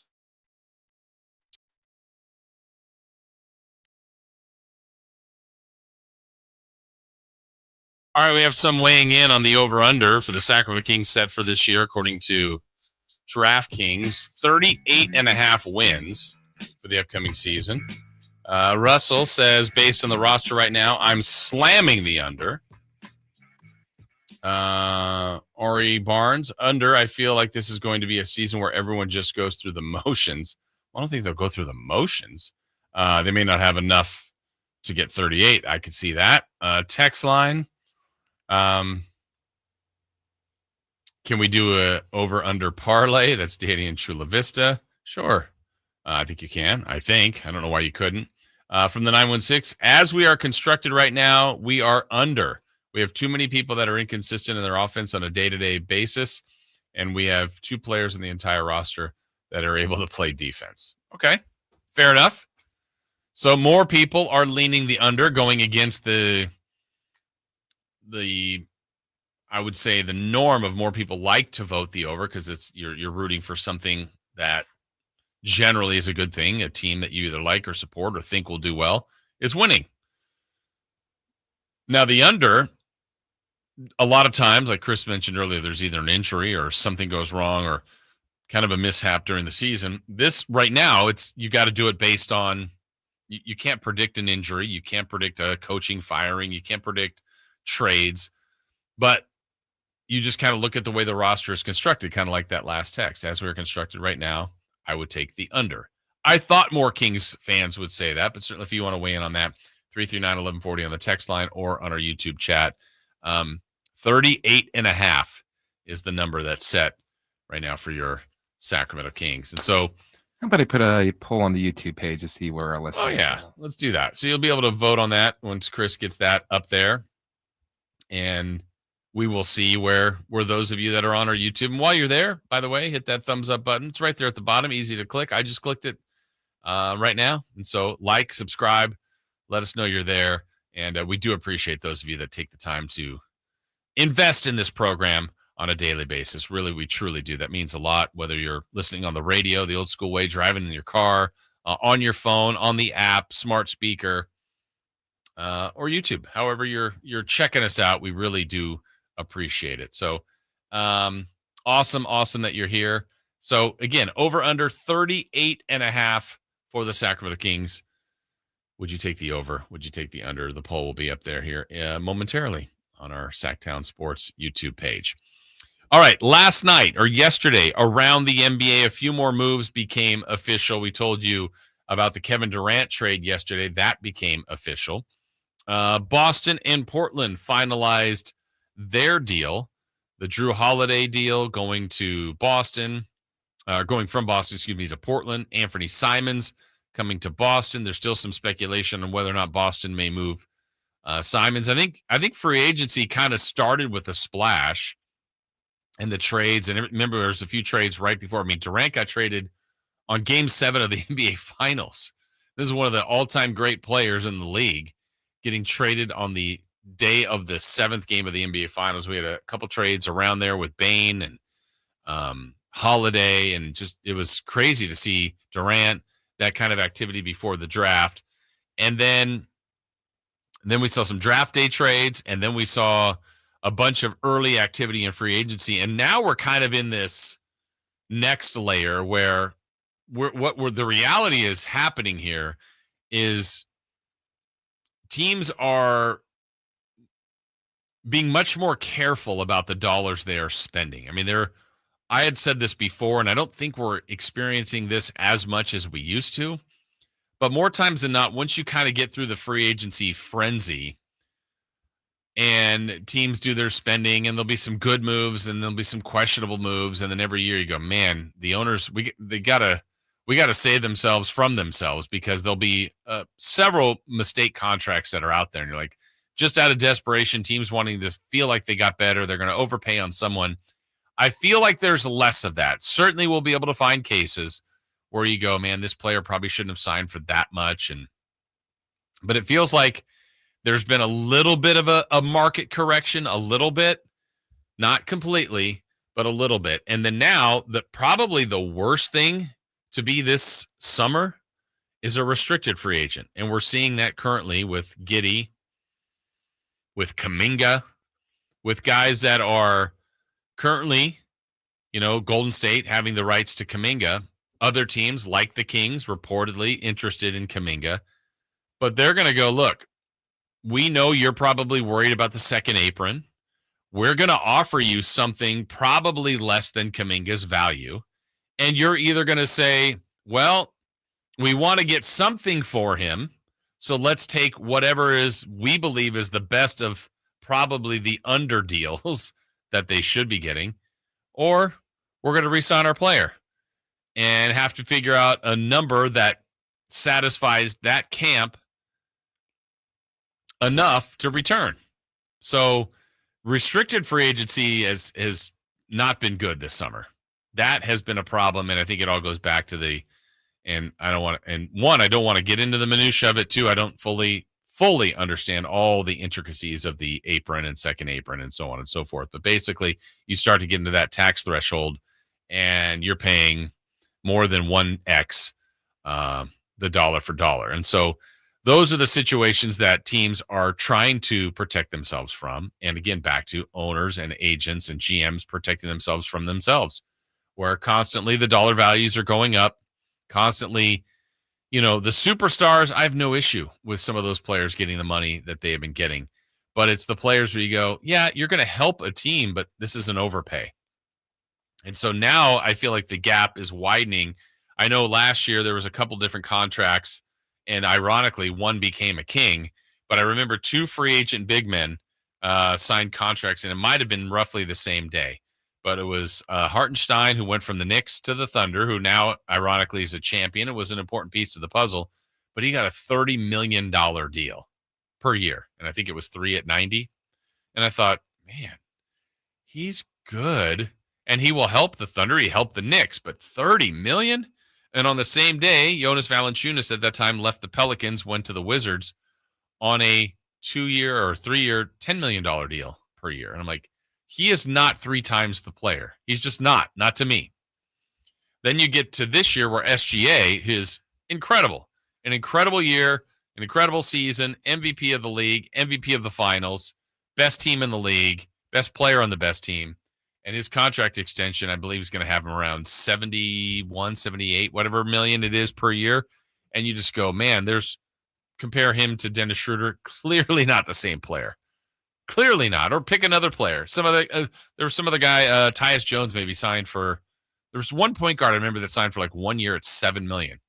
So you're going, he's 10x the player. He's better. There's not an argument of whether or not he's better, but you just go, it's now down to value to the team, value to the organization, value to that city, and so that gap is just getting wider and wider from. Not necessarily the haves and have-nots, but the stars and that next level of player. And that is why, and you look back at a team like, here's a case in point, the Memphis Grizzlies, who I think had a good thing going. But I think part of the reason why they moved Desmond Bane, who was a good player, someone they liked, and they knew that Jaren Jackson Jr. was coming up for an extension. They've got Ja Morant. They're basically building around those guys, and they liked Bane. But I don't think they wanted to build around 3 guys making 30-something plus $1 million on a team that's not a championship team. They're good, but not championship caliber yet. So they chose that route, kind of a redirect of Bane. Let's get some other pieces that can hopefully help build around the other 2.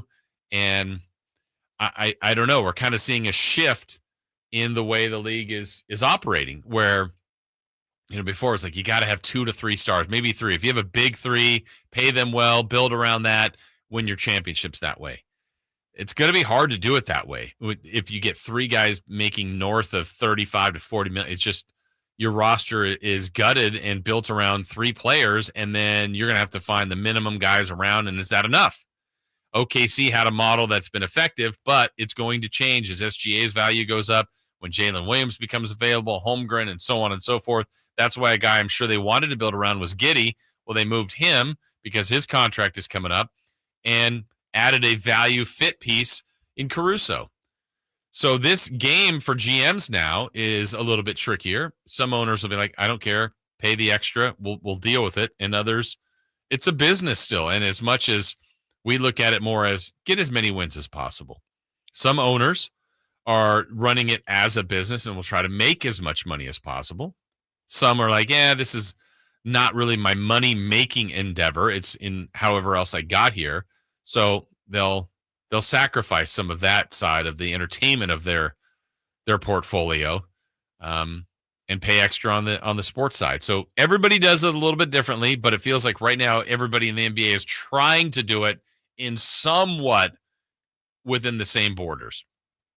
And so while everybody's kind of playing that same game, there's circumstances from that, and the circumstances right now are the restricted free agents not kind of getting what others have in the past, or someone might come out and offer some ridiculous offer sheet, forcing the current team that has them to either match or say, wow, we're going to have to be willing to let this quality player walk. Well, right now people aren't getting the offers for these restricted free agents, or if they are, they're much lower than the team is wanting. And that's the decisions where we are now with Kuminga and the Warriors and Giddey and the Bulls and so on and so forth. Pick your team that's going through that restricted free agency. Also yesterday, the Pacers confirmed that Tyrese Halliburton will miss next season, all of next season. So that's just an awful scenario for Tyrese in Game 7 with the Achilles tear. Mike Brown, we touched on this earlier, officially named the next coach of the New York Knicks.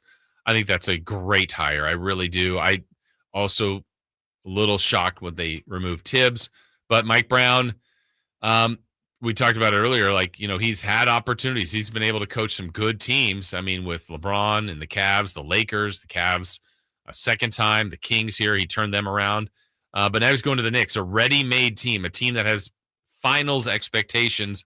And so I think Mike Brown will do a good job there, and I'm really happy for him that he's getting this opportunity. So, and then just to kind of recap the last part of that trade yesterday, still kind of shaking my head at the Utah Jazz, who acquired Kevin Love and Kyle Anderson, got a second-round pick as well.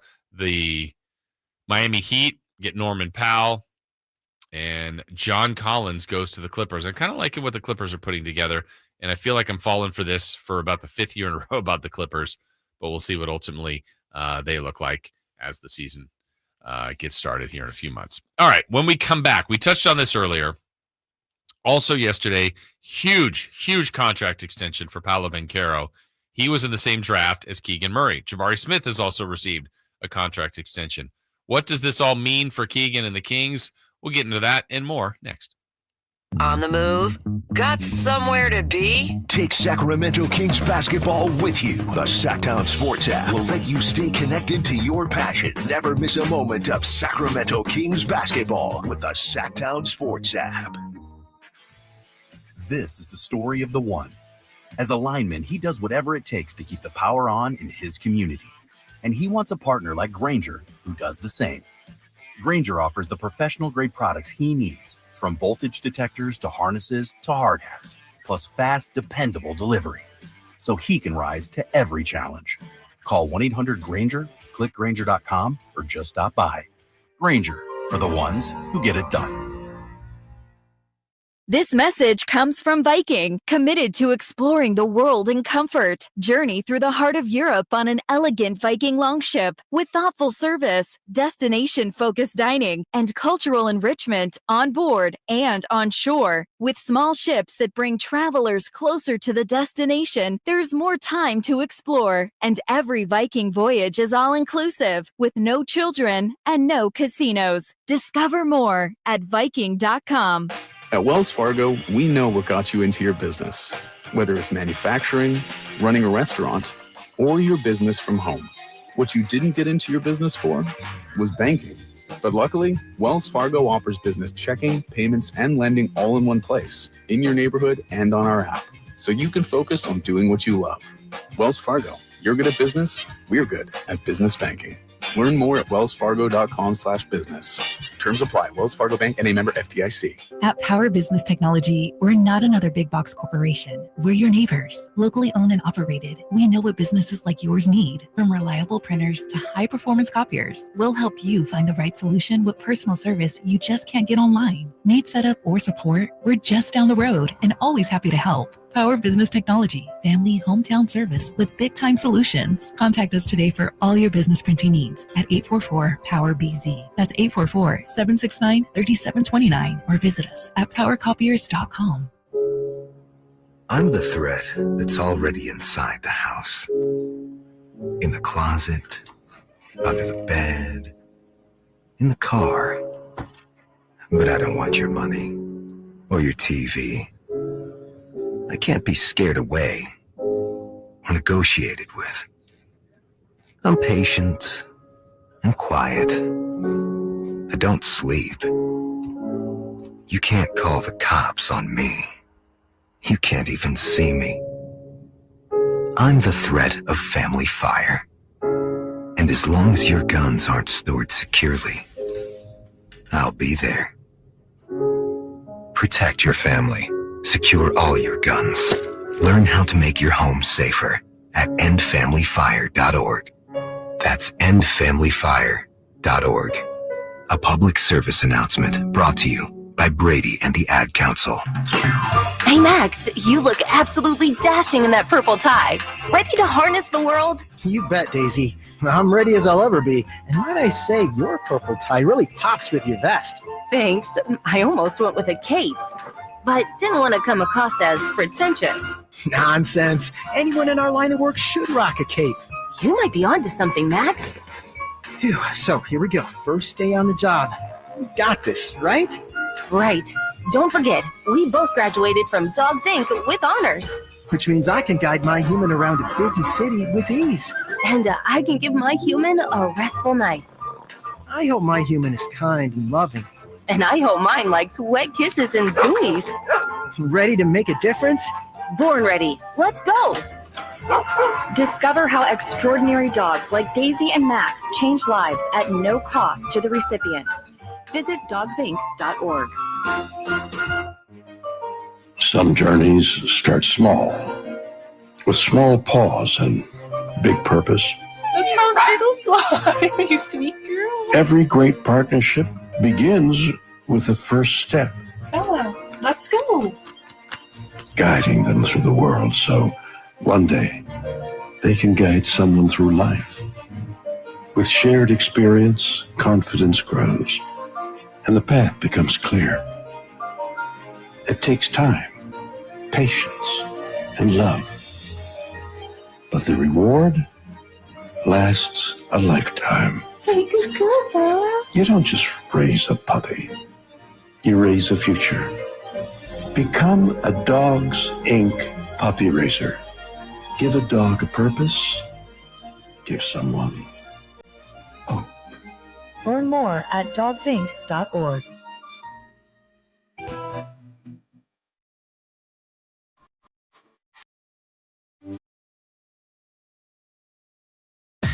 Carmichael Dave. He has very good sources and he just kind of tells whatever it is and gets to the point. Jason Ross. He has a lot of really smart things to say. He's good at what he does. On Sacktown Sports.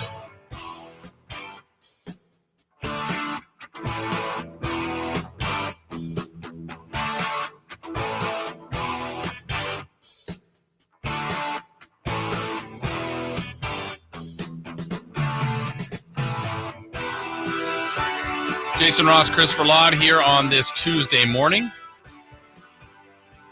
Let's clean up some texts here and some our latest on our poll question, which is on our YouTube page. Over under at 38.5 established by DraftKings for the Sacramento Kings. We've had more weigh in on the under throughout the show. Let's see, 916. We're over 38 for sure. Same roster, but with a point guard, we will definitely score points. Okay. Here's an easy winner from Danny in Chula Vista. Kings under. This is for a parlay. Kings under, Mavs over, Celtics over, Lakers under. You're welcome. Okay.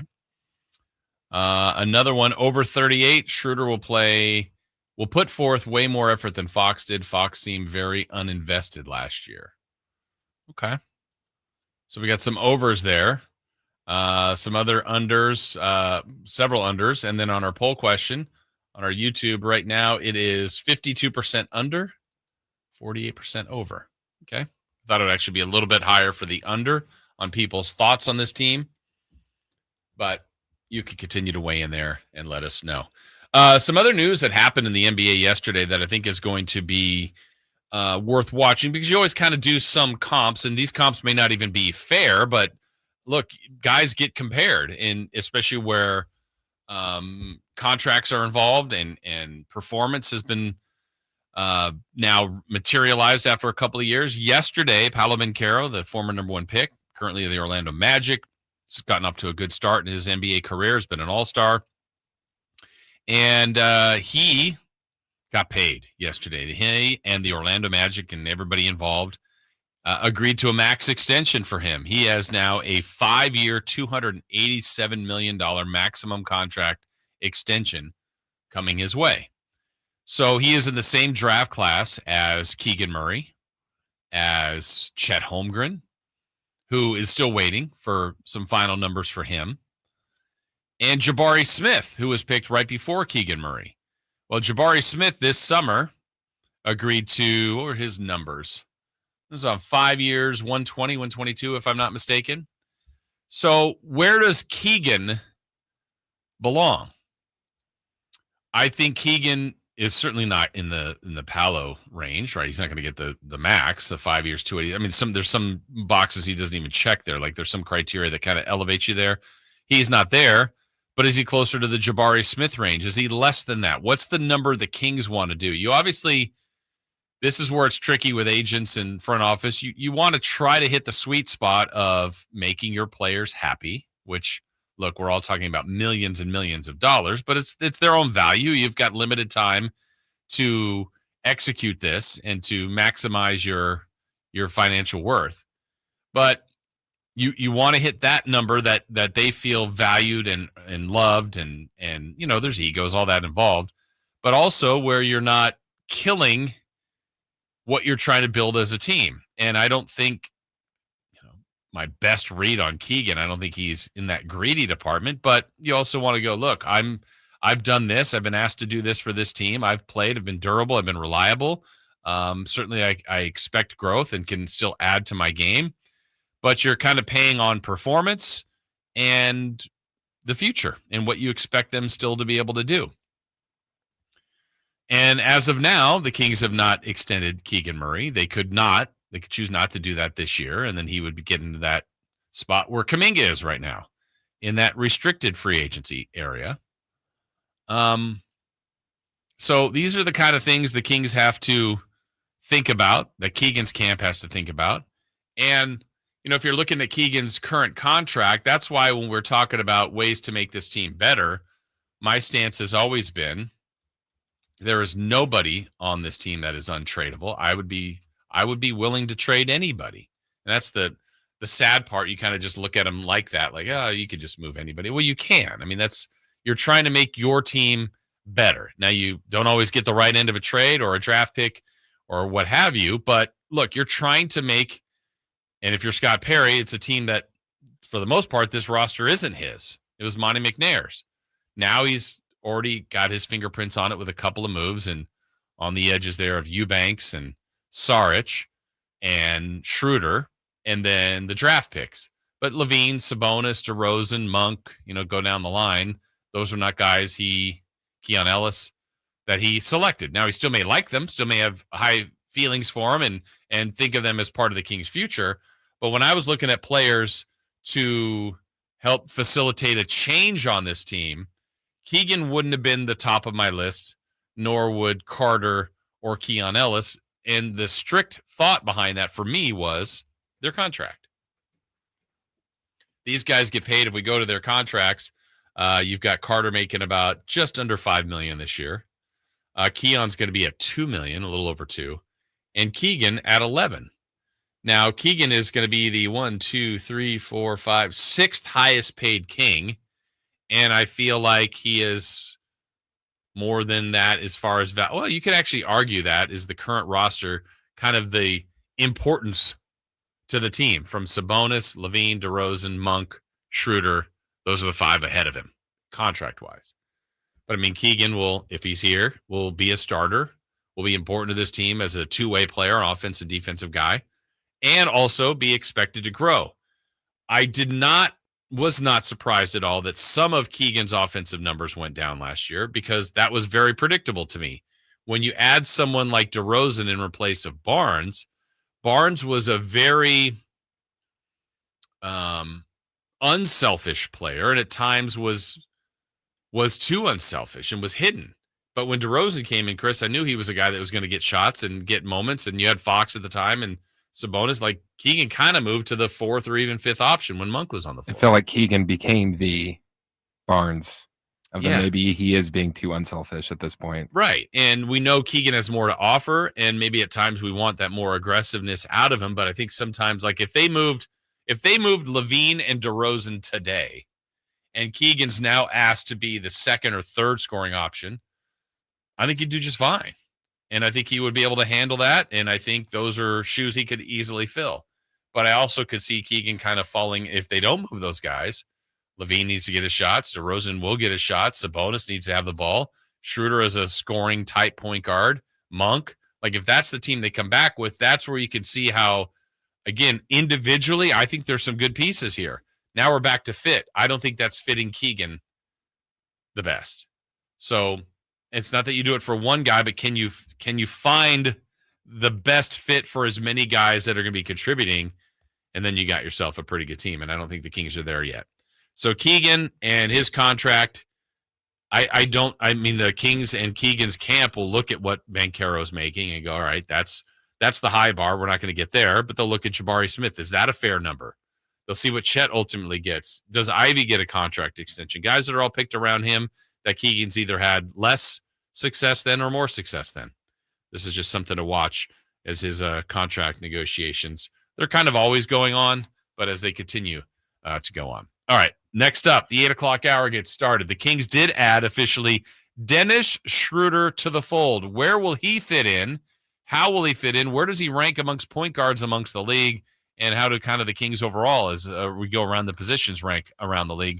We'll do that when we come back on Sacktown Sports. The Sacktown Sports 1140 newsletter, right to your email. Get your latest on the Sacramento Kings, UC Davis, and Sac State with the Sacktown Sports 1140 newsletter. Visit sacktownsports.com to join. This is the story of the one.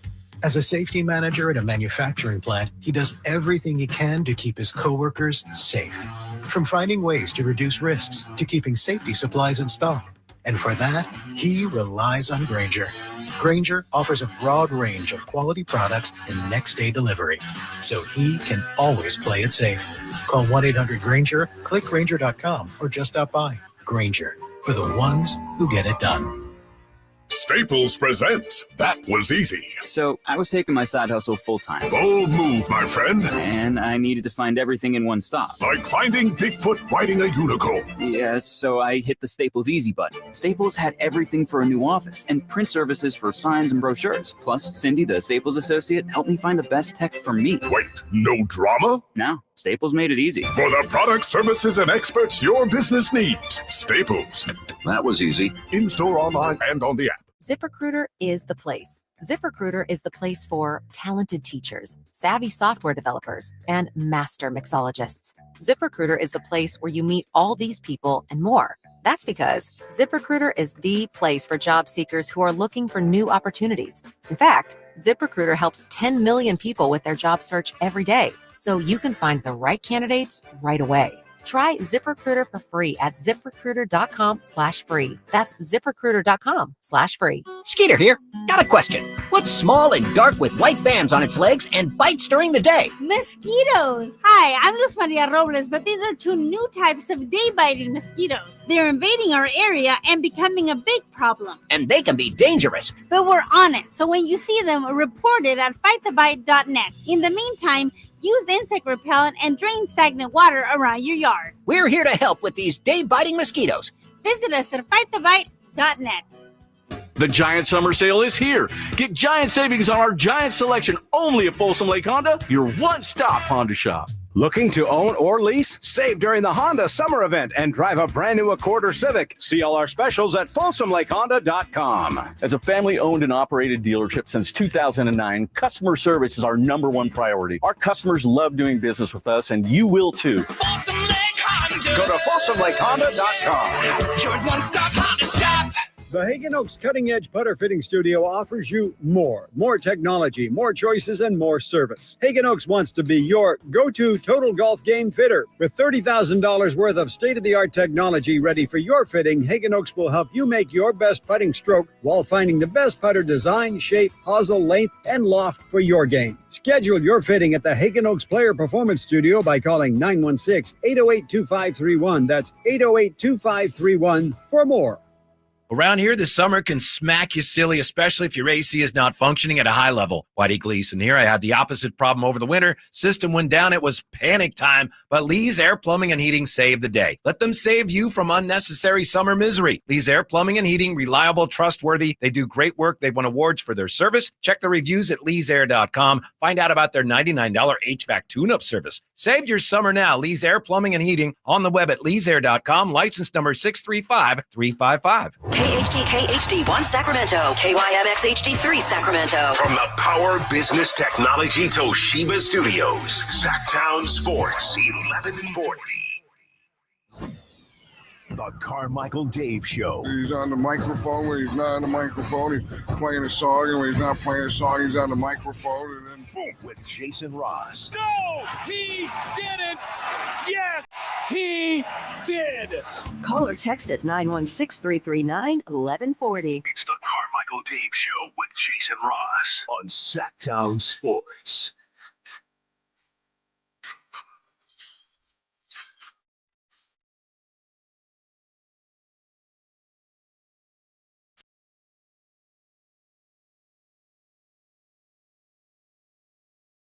All right, hour number 3, the 8 o'clock hour is here.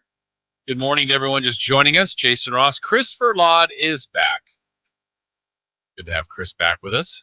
You can dial us up at 1-800-920-1140, 916-339-1140. If you'd like to chime in on the show, text line as well. Carmichael Dave is out. He's on vacation, enjoying his time, getting a break. He'll be back with us in a couple of weeks, 2-week vacation for Dave. So enjoy that. We will be here with you. I will be here today, tomorrow, and Thursday. I'm going to head out to Las Vegas to watch the Sacramento Kings in Summer League action. Going to see them on Thursday and Saturday. I'll do the show from Vegas on Friday, and they'll be back here next week and continue to watch them then via the television in Summer League play. I've always liked Summer League. It's just an enjoyable, relaxed basketball atmosphere, and that's grown every single year. And I've said it before, I'll say it again. If those of you who have done it, you get it, you know. But if you haven't, if you've thought about it, I'd encourage it. If you're a hoops junkie, it's a lot of basketball. Some of it's good, some of it's not. But it's basketball, and it's really convenient once you get there. The 2 gyms that they have between Cox Pavilion and Thomas and Mack are connected between the concourse. So obviously it's going to be very hot. But once you get in, air conditioning, you don't have to leave the building if you want to stay all day long and watch all the games. You want to just watch the Kings play or whatever your favorite team is or a certain player. You can take it all in. And I just saw this posted yesterday. Let me see if I can find this again because it was really pretty intriguing. They were talking about the greatest Summer League roster. And I think it was the 2017 Lakers. Let me see. It was the team that won. Yeah, okay. So they had Lonzo Ball, who is going to be a rookie, Thomas Bryant, who's still in the league, obviously Alex Caruso, Josh Hart, Brandon Ingram, Kyle Kuzma, and Ivica Zubac. I mean, you're hoping you've got a player or two on your team that's going to contribute. You had Zubac, who's been really good in his career, Kuzma, Brandon Ingram, Josh Hart, Alex Caruso, Thomas Bryant, and Lonzo Ball. And Lonzo Ball at that time was the second pick, and he was getting triple doubles in Summer League. So you might see that one summer. You might see an individual performance that you just can't believe. Someone that stands out. I still remember the year it was Cousins and Whiteside. And Whiteside, I think, you get 10 fouls, was fouling out all the time. He was using all 10. You just don't know what you're going to see. So if you get a chance, get on out there to Vegas. It's a good time. And some of you are regulars at that. You know, if you know, you know. You know what I'm saying. Also cleaning up a few things before we kind of get into our next topic here. Back to the over-unders. Under for sure on the Kings at 38.5. I would have taken under at 36.5. That's the lowest I'd put my money. Okay. That from the 916. Let's see. Oh, here's fair. In all fairness, here's a counterpoint to the Vegas trip. 530 says you definitely have to enjoy basketball to have fun. My mom was bored out of her mind when we went years ago. Okay. Different perspective. I do love basketball. And like I said, not every game, not every year is the same. I found myself last year enjoying my time there, enjoying the people I was around. You know, it's about, to me, also about who you're there with, who you hang out with, who you watch the games with. I was watching a lot last year with Henry Turner. Kyle Draper was around us. Bobby Gerald, the G-Man, like good company, right? But I will say the Kings, to me, last year specifically, weren't as exciting. They didn't have Devin Carter available. Keon Ellis played. We were learning a little bit about Isaac Jones, but it wasn't as exciting. You haven't been to Vegas Summer League yet, have you, Chris? I have not.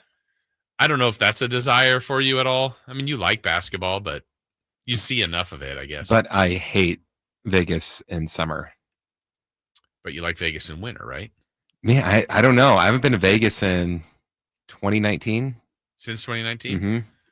I heard Vegas is actually going through its own little its time because it's, you know, and everything's so expensive. That's the thing. I should do that. Okay, I'll do this. So remember the water bottle. Yeah, I'm in a different hotel this year. And last year I think I said the water bottle for the room was what, 25? Yeah. I said 20 because I thought that was insane. No, I think I was like, I think you guys even guessed like 12 or something. I'm like, no, you're not even. Well, I want to say Dave guessed 12. I guessed 20. Okay. And I said it was 25. And I think it was 25 or 27.50, whatever it was. I bet it's going to be about the same. I'm in a different hotel, so I'll give you a report on Friday, but that's just absurd.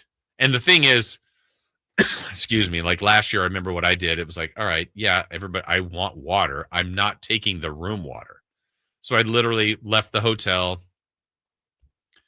I don't know if it was a CVS or a Rite Aid or a Thrift, whatever it was, I don't know, a block away. Went into that store. That water was marked up, but I want to say it was. That was marked, really? Well, I mean, it wasn't 25. I mean, I want to say it was like 3 or 4. But I'm like, I'm buying 3 or 4 of these at, $3 to $4 compared to, I'm not paying for one at 25 is ridiculous. And the thing that I would say that I would see and that I would laugh at in my mind, but laughing at someone, at their expense, I can remember, coming back to the hotel and seeing someone leaving their hotel room that I would say, if I were fairly to describe them, had an evening already and wasn't walking straight, let's say. And I just see them carrying one of the full-size waters from the room. And I'm like, oh my gosh, they have no idea that right now that's costing them $25. But they need water. Get that in you. Get yourself right and get feeling better. But yeah, Vegas is going through that. And that even goes back to another connection, back to why we've been talking about John Fisher and the A's, and the cost of trying to build that stadium is going up by the year, by the day, by the month. And we'll see if they're ultimately able to execute that, as I know they're trying to, but that certainly won't be easy to do. One more update on our poll question from our YouTube page.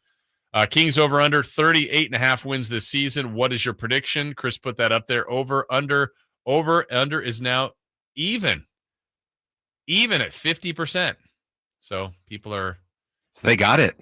Vegas has it. Vegas. That's what you want. That half will kill it. So you still haven't been there to see the Sphere. I haven't. I haven't been in the Sphere. Walking by, that's awesome. That would be the one if there's someone that I want to see in concert. Yeah. Yeah. Who's playing there now? Is there a residency there? Because I know you two started. I want to say Grateful Dead. Yeah, there's been like a Grateful Dead show there for a bit. Let me see if I can look this up. Who is playing at the Sphere, or if it's now literally like different shows. Oh, who's playing at the Sphere in 2025? So maybe there'll be different shows. Let's see if we can get you there. Oh, it's more the Sphere. Oh, wait. Okay, Chris, do we have you intrigued besides right now what's going on is the Sphere Experience, Postcards from the Earth. So that's probably a bunch of different things there. But on Friday, so you can come out, watch the Kings game Thursday night. Kings will play on Saturday. In between, this may be my plan now. Friday, guess who's playing? The Backstreet Boys. Oh, no. Oh, no. Friday, Saturday, Sunday. Do they go much farther than that? No, that's it for them. Let's see who else in the month. No, they're there then the next Friday, Saturday. So maybe they've got some weekend. They must be the residency. Yeah, it looks like they're the rest of the month. Okay, let me see if we go later in the year. Now we get you out of the heat. We're still in August. I see the Backstreet Boys. Yeah, it looks like they got a Friday, Saturday, Sunday thing. Man, are they that much of a draw? Then we got the Wizard of Oz at the Sphere in late August. So that looks like their next type of show. Okay. This probably won't be your cup of tea in September. This would be for me, but do you like the Eagles? No. You don't like them at all? All right. Let me see if I can get Definitely not paying $300 to go see the Eagles. Is that what it would be? Is that what the Sphere tickets cost? Oh, come on. All right. I'm going to look. I'm going to look at Friday, October 3rd tickets for the Sphere. I'm going to get one ticket. Inventory is limited. It's checking availability. Let me see what I can get you. Tickets for the show are on fire is what it's listing. Let's see. Few tickets. Oh, how much did you say? $300. I think the low that I see in section 408. So that's the top. Maybe that's good. No, it can't be. $673. Oh, come on. See, this is so stupid. I don't even go to concerts anymore because of this. Wow, what has happened?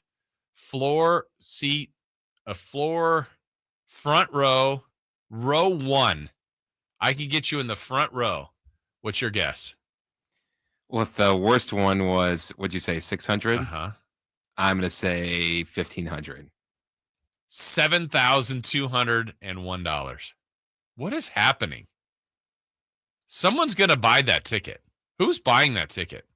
All right, I got the Eagles. Let me see if I can get you to a show here before the year is over. I'm scrolling. Eagles are there for a while. They might be there the rest of the year. Let's see. No, then it's kind of quiet into December.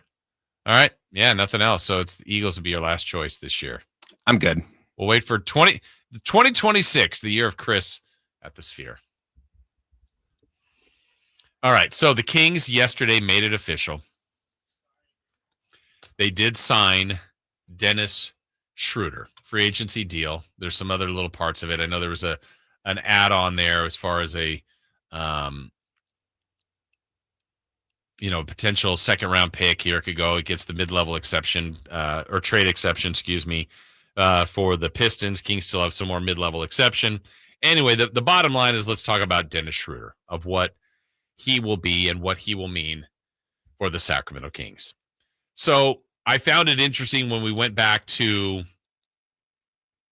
the exit meetings of the Sacramento Kings. I think of all the things, a lot of times when, people, what stood out to me the most, if I can remember the best of things that stood out to me, is the amount of going out of their way by the players to praise Doug Christie, who was at that time still the interim coach. So that was a little breadcrumb you kind of observe. It's like, all right, players say what they want to say. They're being asked by the media different questions, but I felt like a lot of players were putting their endorsements in for Doug Christie, who ultimately now got the job and is the head coach. So that was one. And then Domantas Sabonis, one of the leaders, longest tenured King here, says openly, we need a point guard. Now, Sabonis isn't a controversial quote, isn't a guy to say much about that kind of stuff publicly, but said it. And I think he was right, but I also don't know if there was a shot at the organization in that, because we know the stat that's been out there, the only team to draft 3 all-star point guards in the last 25 years, or really you could do last 15, it's the Sacramento Kings, and De'Aaron Fox, Tyrese Halliburton, and Isaiah Thomas. Now, Isaiah Thomas isn't playing in the league, but the other two are, and they're not on the Kings. So they went from having a surplus of point guards to not having a point guard. Now, Devin Carter can play it. Malik Monk did play it. Keon Ellis can play it. Levine and DeRozan can handle the ball, not as well, but Yeah, could they get by with that? I guess. I wouldn't have loved it. But now there was a need for a point guard. The point guard free agency list had some guys. And reportedly the Kings were looking at Russell Westbrook. I believe that report. I think others have kind of confirmed that. And I don't know that he's still completely off the board. But Dennis Schroder was the one that was most commonly linked to the Kings. There are other names like Chris Paul that was talked about. Could they have gone for Tyus Jones?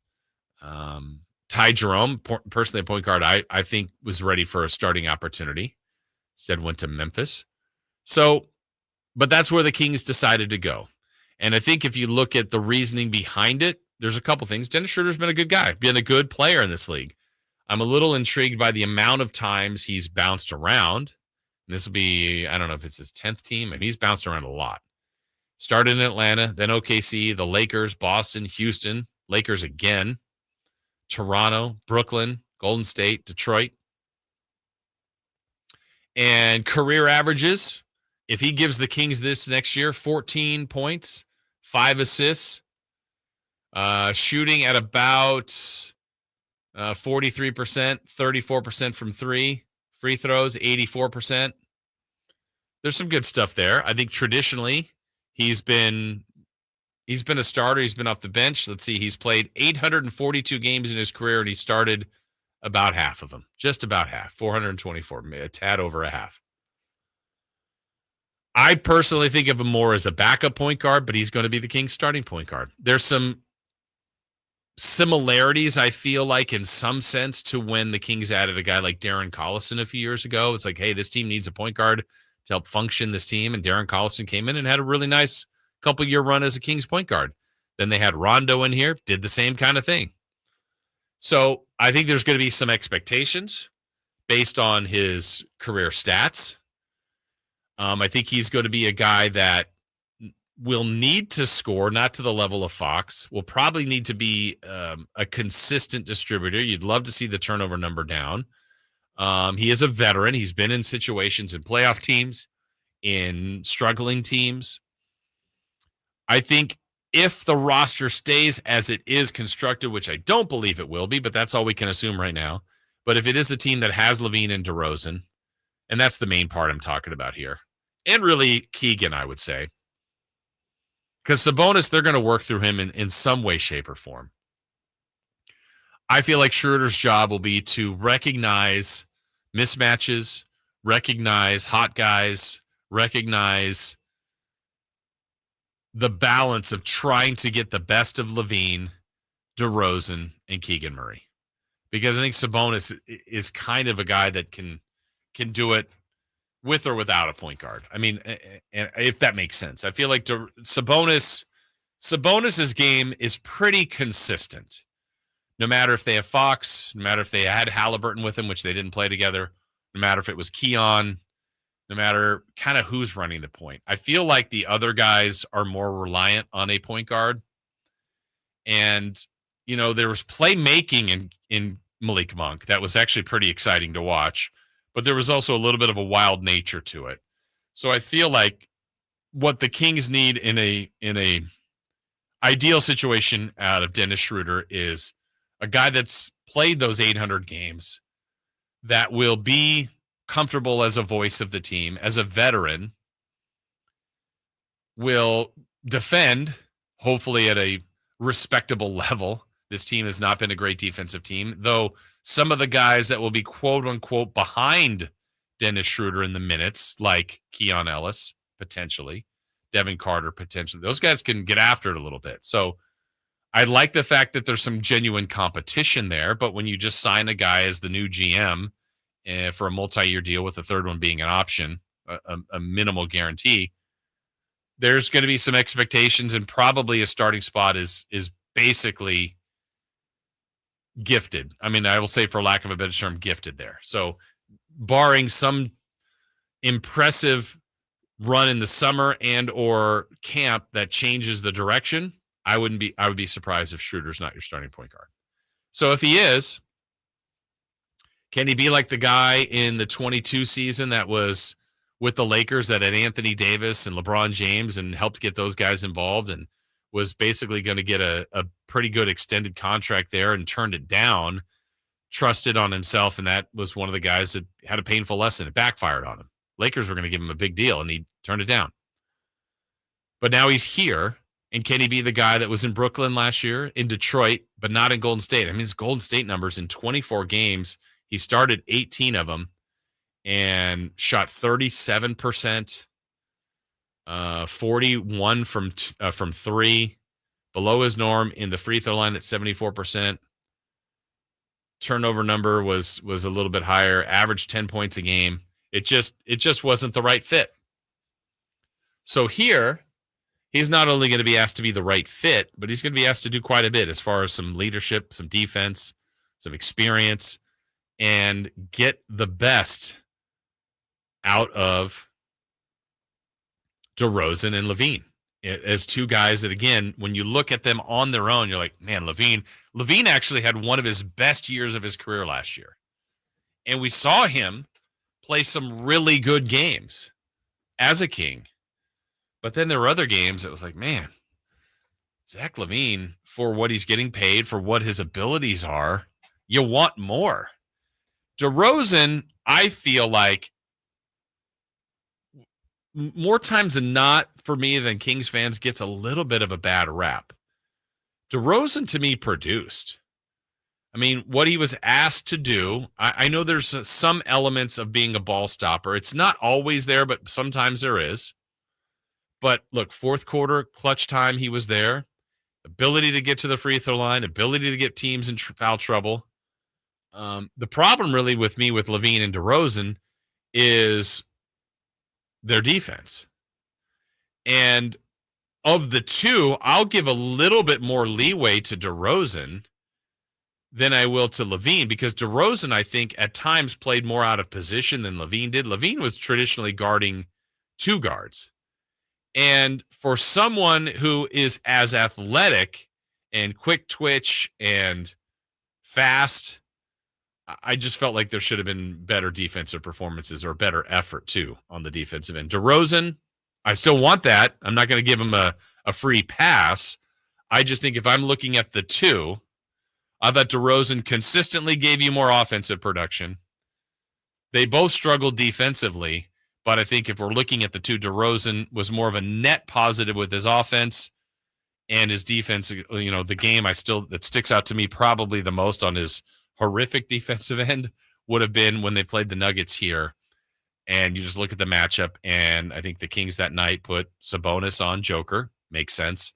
Keegan guarded Michael Porter Jr., and I think even maybe Jamal Murray, if I'm not mistaken. And so they said, all right, look, I think this was Mike Brown at the time, we are going to put DeMar DeRozan on Aaron Gordon, and that was ugly. Absolutely ugly. Mismatch.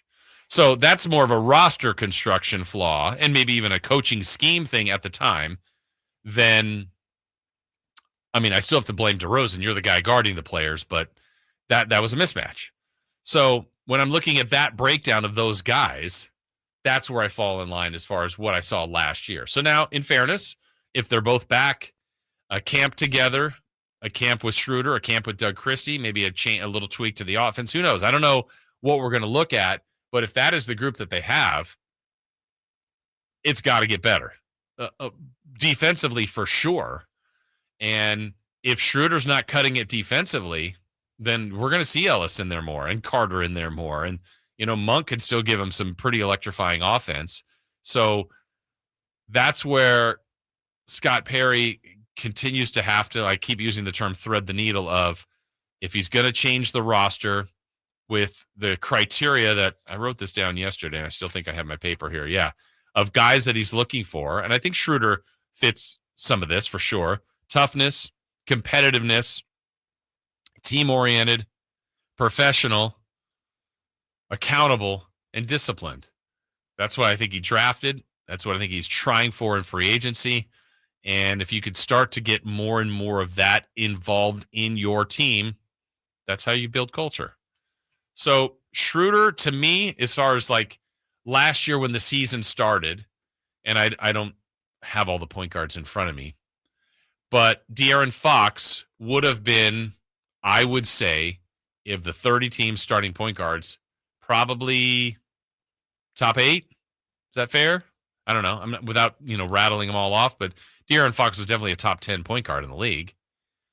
Dennis Schroder, I would not say is in the top 10. I don't know where he is amongst the 30. Back second 15, somewhere in there, 20-ish, maybe. There's some teams that have worse point guards. But then that's when you start to look across the team. You go shooting guard, Zach LaVine. He's one of the better shooting guards. I don't know where he ranks amongst the top 30, but these are your potential starters. DeMar DeRozan, small forward, middle to top third of the pack. I don't know, somewhere in there. Keegan Murray, middle-ish. Sabonis, near the top. So you're drifting as far as your 5. You've got some, I would say, in the top 10, maybe 2 at best. The rest outside the top 10 and maybe some in the backside of the second half. That's tough. And then you go, do you have a great bench? Well, that's where some of these new guys are coming in. And what does the bench look like? Like Schroder ideally might be a bench point guard, but he's going to be the starting point guard. I think too often the way the roster is constructed right now, you're kind of back into that out of position, out of size. Maybe Keegan should be a 3, DeRozan should be a 2, but right now you'd feel DeRozan's the 3 and Keegan's the 4. So this is what they're trying to adjust to. Schroder is just one piece to that puzzle. And we're going to hear more from him tomorrow because he's actually, I think, having a meet and greet with the media. I think it's either today or tomorrow. So we'll have some more of what he says about his fit in Sacramento and what the Kings are saying about his fit in Sacramento. All right, as far as audio from the Kings, well, we got some of that coming for you next because the Kings did have their first Summer League practice. We'll get some thoughts on how that looks, some audio, some reaction to that still to come. Also, who's hot and who's not, and streaking as this hour continues right here on Sacktown Sports. The only place you'll find Malik Monk is Sacktown Sports. Oh my, what an athletic move that time by Malik Monk. Hey Sacramento, it's Malik Monk and you're listening to the home of the Sacramento Kings, Sacktown Sports. Your local sports leader. I'm Ken Korak with your Green and Gold Report, brought to you by Comcast Business, powering possibilities. Well, there's a real chance of Jacob Wilson starting the All-Star game. As of the start of the A's current trip, he had a 250,000 vote lead at shortstop. Next up, the final vote of the top 2 finishers. If he wins that, he'll become the first A's shortstop to start the game in 50 years. Comcast Business helps turn today's small businesses into engines of modern business. It's how restaurants become reliably up and running neighborhood favorites. It's how retailers become seamlessly restocking, cyber-securing must-visit shops. And it's how healthcare offices become data-managing caregivers that we all depend on. With reliable connectivity, enhanced cybersecurity, advanced fiber solutions, and Wi-Fi backup, Comcast Business is powering the engine of modern business. The Hagen Oaks Cutting Edge Putter Fitting Studio offers you more technology, more choices, and more service. Hagen Oaks wants to be your go-to total golf game fitter. With $30,000 worth of state-of-the-art technology ready for your fitting, Hagen Oaks will help you make your best putting stroke while finding the best putter design, shape, hosel, length, and loft for your game. Schedule your fitting at the Hagen Oaks Player Performance Studio by calling 916-808-2531. That's 808-2531 for more. Get ready for a night out with Jordan Davis. It's Country in the Park 2, Saturday, September 13th at Cal Expo. Along with special guests Mitchell Tenpenny, Locash, Vincent Mason, and Averyana. Make it a family day out with food trucks, games, dancing, and more. Saturday, September 13th at Cal Expo. Sponsored by Tricks, Racing Canes, Chicken Fingers, and Naturewood Home Furnishings. Tickets at catpfest.com. Carmichael Dave here for my friends at American Energy Heating and Air. Yes, I always tell you they are a family-owned operation, been in business since 81, A-plus Better Business Bureau, but it is hot. We are in those Sacramento hot months. I want to focus on them being your second opinion partner. What does that mean? Maybe you've got somebody you're working with or you've worked with in the past in the HVAC world. Guess what? They want to give you a second opinion. How much does it cost? Nothing. You call them up and say, hey, can I get a second opinion on this deal? They come out and they either say, wow, that's a great deal, you should feel better about that, or they say, we can beat that price. And usually they're going to beat it by a lot. Guess what? You just saved money and it didn't cost you anything to find out. It's a no-lose situation. Go with a trusted company. American Energy, 916-520-9990. That's 916-520-9990 or AmericanEnergyAir.com. Jingle Singers, take it away. Call 916-520-9990 now. Fargo, your virtual assistant from Wells Fargo, makes banking faster and easier. Like this. Fargo, what did I spend on groceries last month? And this. Fargo, turn off my debit card. And this. Fargo, what's my checking account routing number? And that's just the beginning. Do you, Fargo? You can in the Wells Fargo mobile app. Learn more at wellsfargo.com/getfargo. Fargo is only available on the smartphone versions of the Wells Fargo mobile app. Wells Fargo Bank N.A., member FDIC. This summer, give your kids a reason to smile, brightly. At Kids Care Dental, we make dental visits fun with a kid-friendly team, easy to schedule appointments, and expert doctors who really care. Whether it's a checkup, a cleaning, or their very first visit, we've got you covered. We accept most insurances, and we're always ready when your schedule gets hectic. Smiles grow here. Book online in minutes at kidscaredental.com. That's kidscaredental.com. Kids Care Dental, where healthy teeth make happy kids.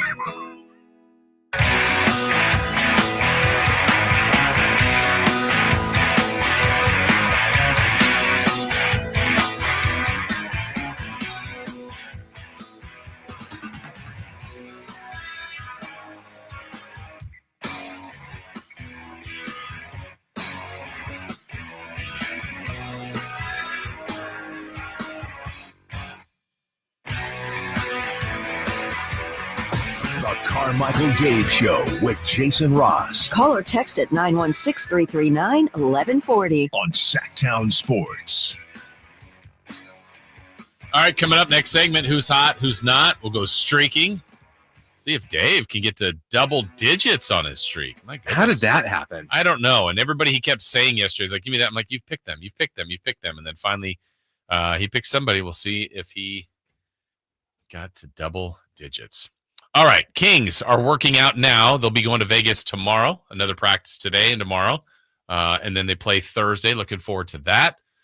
And again, I say this all the time, but what Summer League is about, it's about development. It's about seeing if your rookies kind of belong right now, if they're more of the project guys. I think the way the Kings drafted these two guys as far as their age and their experience, I think there are some expectations of them contributing this year. Yeah, and you don't want to say, like, for example, just seeing a person right at the beginning of Summer League, oh my God, this guy will never be an NBA player. Yeah. That's something you don't want to hear. No, and I gave the example yesterday if you missed it. Here's two different Summer League examples, and I could probably put it in more, but the two that stick out the most to me, very first time in Vegas watching De'Aaron Fox play, I went, wow. Like it didn't, De'Aaron didn't even have to make a basket or dunk or hit a three. It was just when they got the rebound and outlet and he went. And you're like, woo, this guy can fly. Here's the one thing that upsets me about Fox playing with the Kings. Mm-hmm.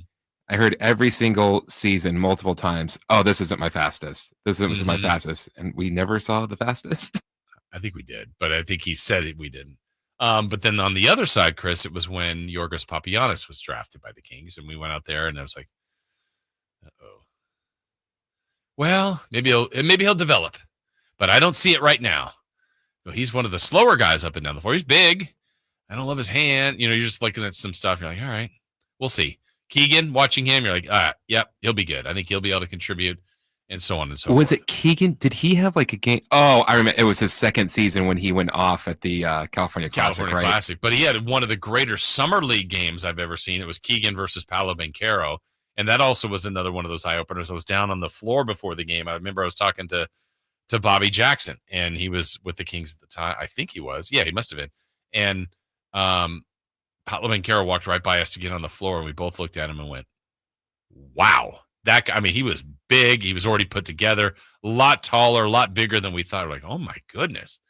And then Keegan, and they had a great game with Orlando. Kings had this huge comeback. Keegan hit a game-tying three, forced overtime, and it was one of the bet for what Summer League is worth. You don't really care as much about the results.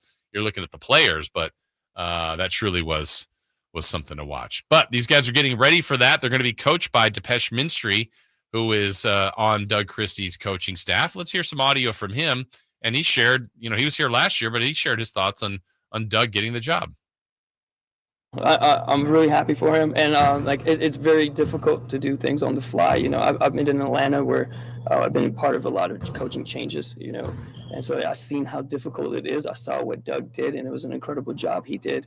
But it's kind of nice that he got a whole full off season to kind of now think about what he wants to do and really establish his identity going forward, and really kind of have the coaching staff to hire and actually think about what he really wants to do with the team. All right. Well, now let's hear more from the Summer League coach, Depeche Minstrey, on what he's looking to do with this group. I just want them to establish their defensive identity. Right? This team is going to be a defensive mindset team going into Summer League. We're going to make them feel us. We're going to communicate, right? And then we're going to compete.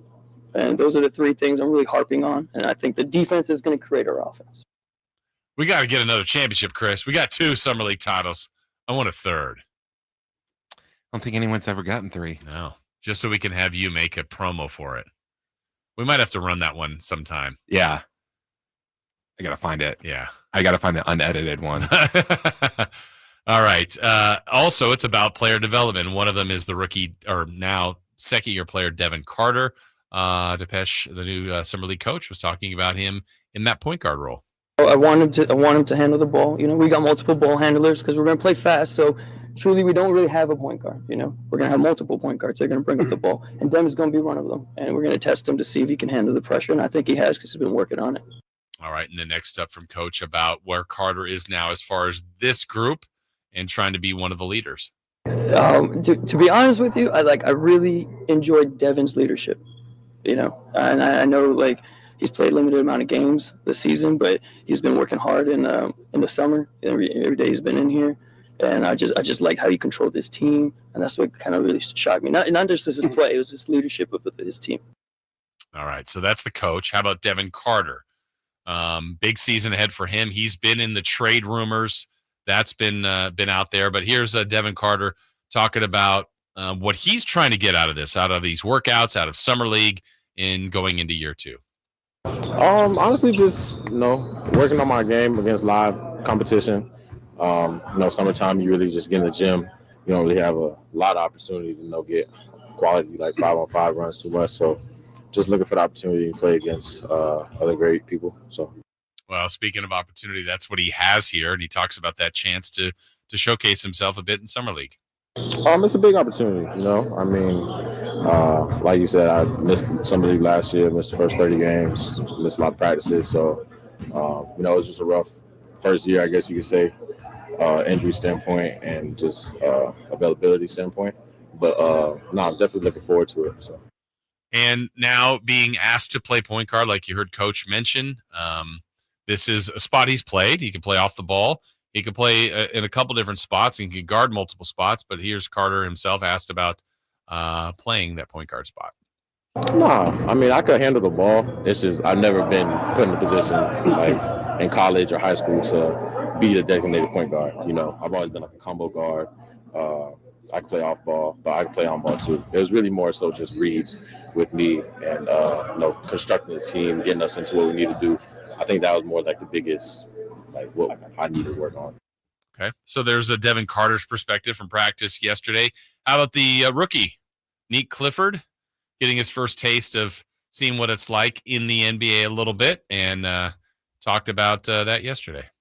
I'm pumped to just compete against the best of the best. The environment, atmosphere is just going to be crazy. All the NBA, GMs, organizations, everyone's going to be there. So it's just a cool environment, like I said, to just be a part of and go against the best every night. So it's going to be a lot of fun. Yeah, that's what he's looking forward to. Also, he talked a little bit about his now teammate, Devin Carter. No, Devin's high level, man. He can score the ball, plays the right way, and he's going to be really good for us. I'm excited to play with him. He's also a Colorado dude that I've known for a while, so glad to be teammates with him now. All right, one more here from Clifford. Nick Clifford talking about, just the next adjustment for him is playing in the league, getting comfortable with the league, and he talked about trying to get used to that. Yeah, you really don't know what you don't know until it actually happens, so I probably won't know that until my first official NBA game, because summer league, you still playing against a lot of college dudes who maybe I was playing last year, or dudes who's been in the league maybe 2 or 3 years. But when you play the real, like vets, who's been in it for 10, 15 years, it might be a little different because they know a lot more than you probably know. So I probably won't know that until my first official game. But, I'm excited to start that journey and get to meet all my teammates and just learn from those guys because they've been through it. So that's part of it, right? The learning curve, getting, like he said, you don't know what you don't know. And so you got to go through it. Everybody does. They did as freshmen in high school, as freshmen in college. Now this is the next step, being rookies in the NBA. This one I thought you might enjoy as well. This was to Clifford remember the other day we referenced how they threw out the first pitch at the A's game between him and Reynaud. It was just okay. We'll be nice to the guys. He was asked about that first pitch and getting to know Sacramento as well. He was at the San Francisco A's game. We ain't got to talk about it. We can leave the pitch to the side. We're going to erase those fouls. To the side, but I'm just saying it's hard to get acclimated to, the surroundings. Yeah, I'm starting to figure my way around here. I figured out how to get to the locker room, so that's always a good first step. Trying to find a place to live, so I'm settling down a little bit and getting more comfortable. But everybody's been super welcoming and helping me out. Yeah, I think.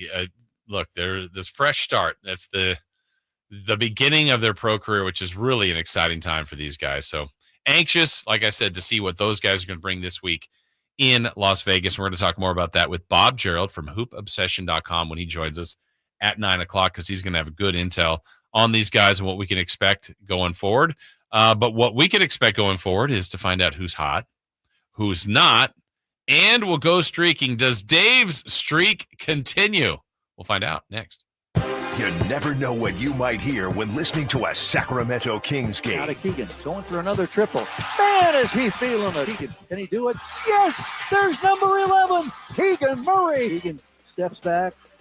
He just knocked down his 12th three-pointer, a Kings franchise record. He's got 45 points. Never miss a moment of Sacramento Kings basketball with Sacktown Sports and the Sacktown Sports app. Hi, Zoe Saldana. Welcome to T-Mobile. Here's your new iPhone 16 Pro on us. Thanks. And here's my old phone to trade in. You don't need a trade-in. When you switch to T-Mobile, we'll give you a new iPhone 16 Pro. Plus, we'll help you pay off your old phone up to $800, and you still get to keep it. There's always a trade-in. Not right now at T-Mobile. I feel like I have to give you something in return for karma. That's okay. I don't really have much in my purse. Oh, let's see. Hand sanitizer. It's lavender. I'm good. Seriously. Let me check this pocket. Oh, mints? Really, I'm fine. Oh, I have raisins. I'm a mom. Wait 1 sec. I've got cupcakes in the car. It's our best iPhone offer ever. Switch to T-Mobile. Get a new iPhone 16 Pro with Apple Intelligence on us. No trade-in needed. We'll even pay off your phone up to $800. With 24 monthly bill credits, new line $100 plus a month and experience beyond finance agreement $999.99 and qualifying for it. For well qualified plus tax and $10 connection charge. Pay off via virtual prepaid card. Allow 15 days. Credits end and balance due if you pay off early or cancel. See T-Mobile.com. If you're 55 or older and into that whole saving money thing, T-Mobile has an exclusive phone and internet bundle just for you. Right now, get 2 unlimited phone lines plus 5G home internet for just $30 each per month with autopay, plus taxes and fees. And with 5G home internet, setup is easy with just 1 cord and no technician needed, which is great if you're also into that whole keeping it simple thing. Switch now and experience the best mobile network in the U.S. Visit your local store to start saving. T-Mobile, it's better over here.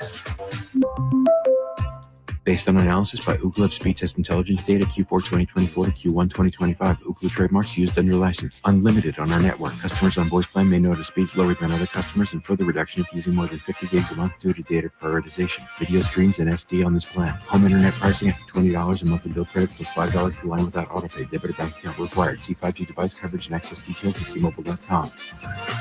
This message comes from Viking, committed to exploring the world in comfort. Journey through the heart of Europe on an elegant Viking longship with thoughtful service, destination-focused dining, and cultural enrichment on board and on shore. With small ships that bring travelers closer to the destination, there's more time to explore. And every Viking voyage is all-inclusive, with no children and no casinos. Discover more at Viking.com. When might you be buzzed? When you suddenly love everything. You guys, I love this song. I love these nachos. I love our kickball league. Oh, I love this guy. What's your name? You know what I love? A ride when it's time to head out. If you see a buzzed warning sign, call for a ride when it's time to go home. Buzz driving is drunk driving. A message from NHTSA and the Ad Council. I love your car. Is this real leather? Get ready to leap tall buildings in a single bound as DC Comics' Superman, the IMAX experience, flies onto the Esquire IMAX Theater 6-story screen in downtown Sacramento. No matter what you do to me, Luther, your plans won't work. The Man of Steel is back. It's the beginning of a whole new adventure for Clark Kent. Grab the family and experience Superman's new epic adventure filled with hope. Get your reserved seats today at IMAX.com/Sacramento. Hey, buddy. Eyes up here. Superman, the IMAX experience, playing this week on the largest screen in Sacramento, the Esquire IMAX Theater. And we're back, live during a Flex Alert. Dialed in on the thermostat. Oh, we're pre-cooling before 4 p.m., folks. And that's the end of the third. Time to set it back to 78 from 4 to 9 p.m. Clutch move by the home team. What's the game plan from here on out? Laundry? Not today. Dishwasher? Sidelined. What a performance by Team California. The power truly is ours. During a Flex Alert, pre-cool, power down, and let's beat the heat together. Hey, Max, you look absolutely dashing in that purple tie. Ready to harness the world? You bet, Daisy. I'm ready as I'll ever be. And might I say, your purple tie really pops with your vest. Thanks. I almost went with a cape, but didn't want to come across as pretentious. Nonsense. Anyone in our line of work should rock a cape. You might be onto something, Max. Phew, so here we go. First day on the job. We've got this, right? Right. Don't forget, we both graduated from Dogs Inc. with honors. Which means I can guide my human around a busy city with ease. And I can give my human a restful night. I hope my human is kind and loving. And I hope mine likes wet kisses and zoomies. Ready to make a difference? Born ready. Let's go. Discover how extraordinary dogs like Daisy and Max change lives at no cost to the recipients. Visit dogsinc.org. What's hot and what's not. Brought to you by American Energy Heat and Air, making the uncomfortable comfortable. Head to AmericanEnergyAir.com to find out more. What's hot? Yeah, hot. Real hot. And what's not? It's not good. Brought to you by American Energy Heating and Air, Sacramento's complete heating and cooling company, and second opinion partner. All right, before we get to who's hot and who's not, Chris, I thought we didn't have a power outage here, did we, a second ago? No. Okay. I was trying to use that bathroom; it was busy, so I went to this one, and in mid, the lights went out. Oh yeah, that happened to me about a month ago. In that bathroom? Yeah. What's going? It hasn't happened to me yet, and I'm like, oh. And people don't realize it is pitch dark in there. Pitch black. Like, I'm glad I had already was making contact with the. I was making my shot, if that makes sense, and then I could still hear that I was in the right line of sight, but I'm like, uh-oh. So anyway, okay, good. So no power outage, but that room is out. All right, who is hot? Charlize Theron. Not Charlize Theron. Why did I say that? Scarlett Johansson. I was thinking that because I was looking at Fast and Furious movies. Okay. Scarlett Johansson. Yes, okay. With the new Jurassic Park film, which grossed $338 million over the weekend, she is now. Stop! My phone is like, sorry. Wait for it. It keeps on like doing a pop up, and it's like, do you want to go to the site? Like, no. She is the actor with the highest grossing movies, $15.6 billion. Female or male or all? All. Wow. Good for her. Okay. So she's hot. Who's not? Jurassic Park The new Jurassic Park. Okay. It was terrible. You're going to make Ryan Coda upset. It was awful. And I love, you know me, like I love dumb action movies. I even love bad movies. Okay. And this was just a whole lot of meh. So my description was, that's what I said. I think you were a lot nicer than I was. I probably was. I mean, I'll always stick through a movie. I will, there were still some things that were, fine. I wasn't going to take off during. I've taken off during a movie before. I wasn't going to take off during that. Yeah. But I would say this isn't giving anything away, but it's slight spoiler alert, so don't start flipping out. When they're almost to the island and then they're like, no, we got to go back. It's like, what? You spent 30 minutes trying to get there. Now you're going back and we're still not going to be there for a while? Ugh, awful. Well, based on the amount of money it's already made, makes you believe there'll be more. Yeah. And because it kind of... the bad thing is because they spent like the first 5 minutes trying to cram everything about all the rest of the movies so that this will fit into their narrative. Right. Because at first I'm kind of going, wait, what's going on? And then, there's only certain parts where they could be. And you're like, okay. All right. But I mean, I will say I was entertained enough, but it was not the best of their series. That's for sure. And then they kind of have got, the first three were with that same group. This last three were Bryce Dallas Howard and Chris Pratt, with a couple of the like Jeff Goldblum and a couple times, Sam right? Neill. Yeah, and then this is kind of just a whole new group. And I didn't think like the characters fully got developed. I mean, like I'm not really that critical generally of movies, and it's like, was I entertained or not? I mean, there were times I'm like I felt like it was slow. Well, the bad thing is there's like in those types of movies, you're going to lose a couple characters, and you want to feel like, oh man, no, not that person. And there's a lot of times it was just like,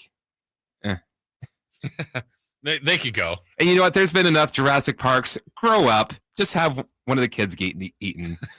Not the kids. Just grow up and do it already. Especially if you want something. If that would have been a situation where it would have been like, oh, they did that. Yeah. Whoa. Especially when, the kids continually do something. You're like, I got to go back for my sweatshirt or this, or I'm going to take the little baby one with me, whatever they decide to do. You're like, come on now.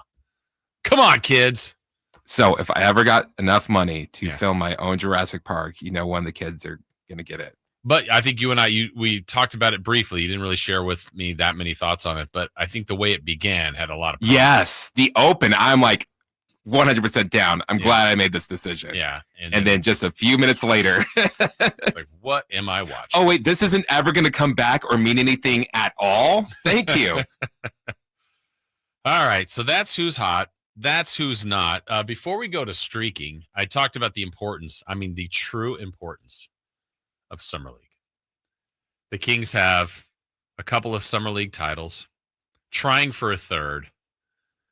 And I think to get everybody motivated, we need to take you back to when the Kings and off night were taking on Peyton Pritchard and the Boston Celtics. You're definitely going to hear some names of, yeah. Yeah, I forgot about them.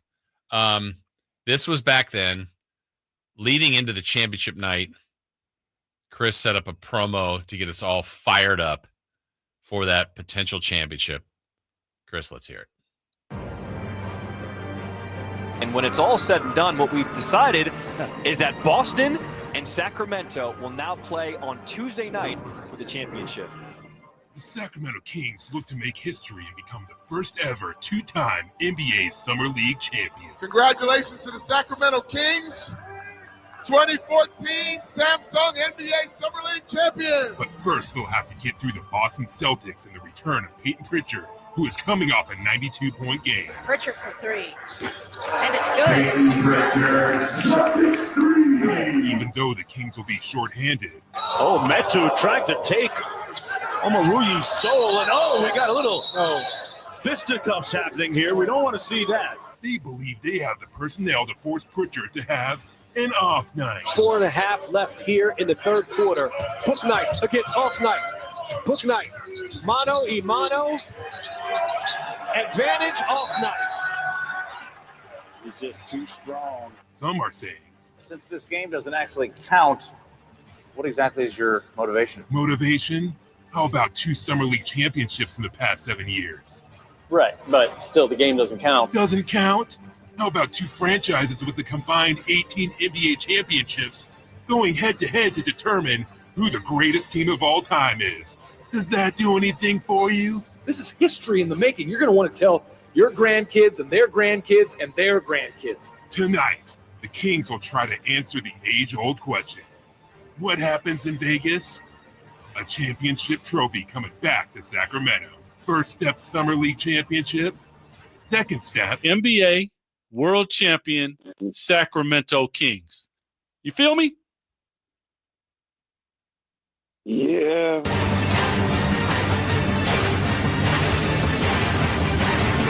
Let's go! Good job, Chris. Forgot how cocky the old voice guy was. Does that do anything for you? Oh, my goodness. All right, good stuff there. All right, let's do it. Let's go streaking. It's time to go streaking. We're going streaking! Yeah! Who is the Nostradamus of MLB? Who can keep the streak going? It's time to go streaking. What the hell are you doing? We're streaking. All right, let's revisit where we were. Anthony was in yesterday, was at 0. I'm at 1. Chris is at 2. Dave is at 9. My goodness. And Dave is still contributing, has already sent in his pick, so we'll let you know what that is. But he has to continue the streak first. We will start with me at the measly 1, trying to get to 2. I took Shohei Ohtani of the Los Angeles Dodgers, who got it 4 times, and Shohei got 2 hits. So now I am at 2. Chris was at 2, trying to get to 3, and he took Ellie De La Cruz of the Cincinnati Reds, who got it 4 times, and Ellie De La Cruz got 1 hit. So Chris is at 3. I saved Anthony and Dave for last, 1 because Dave's at 9, and they picked the same player, Freddie Freeman. If this ends his streak, I'm going to have to get a gift card for Anthony. Well, let's find out. The Dodgers only got the 1 run. They didn't get that many hits. They both picked Freddie Freeman. Freddie Freeman got up 3 times, and Fred E. Freeman got 1 hit. Man. So Dave is at 10. It's going to take him a solid hour to figure out who he's going to want to pick. Yeah, he did send it to me. Luckily, it wasn't somebody he's picked already. So Dave, trying to get to 11, is picking from your Athletics, Jacob Wilson is Dave's pick today. I'm going to take from the Arizona Diamondbacks, Corbin Carroll. Chris? You cannot take Devers, Jackson Holiday, or... What's bad is I didn't even get to really... I know we played the holiday song now that we're in July. I am going to take Cal Raleigh.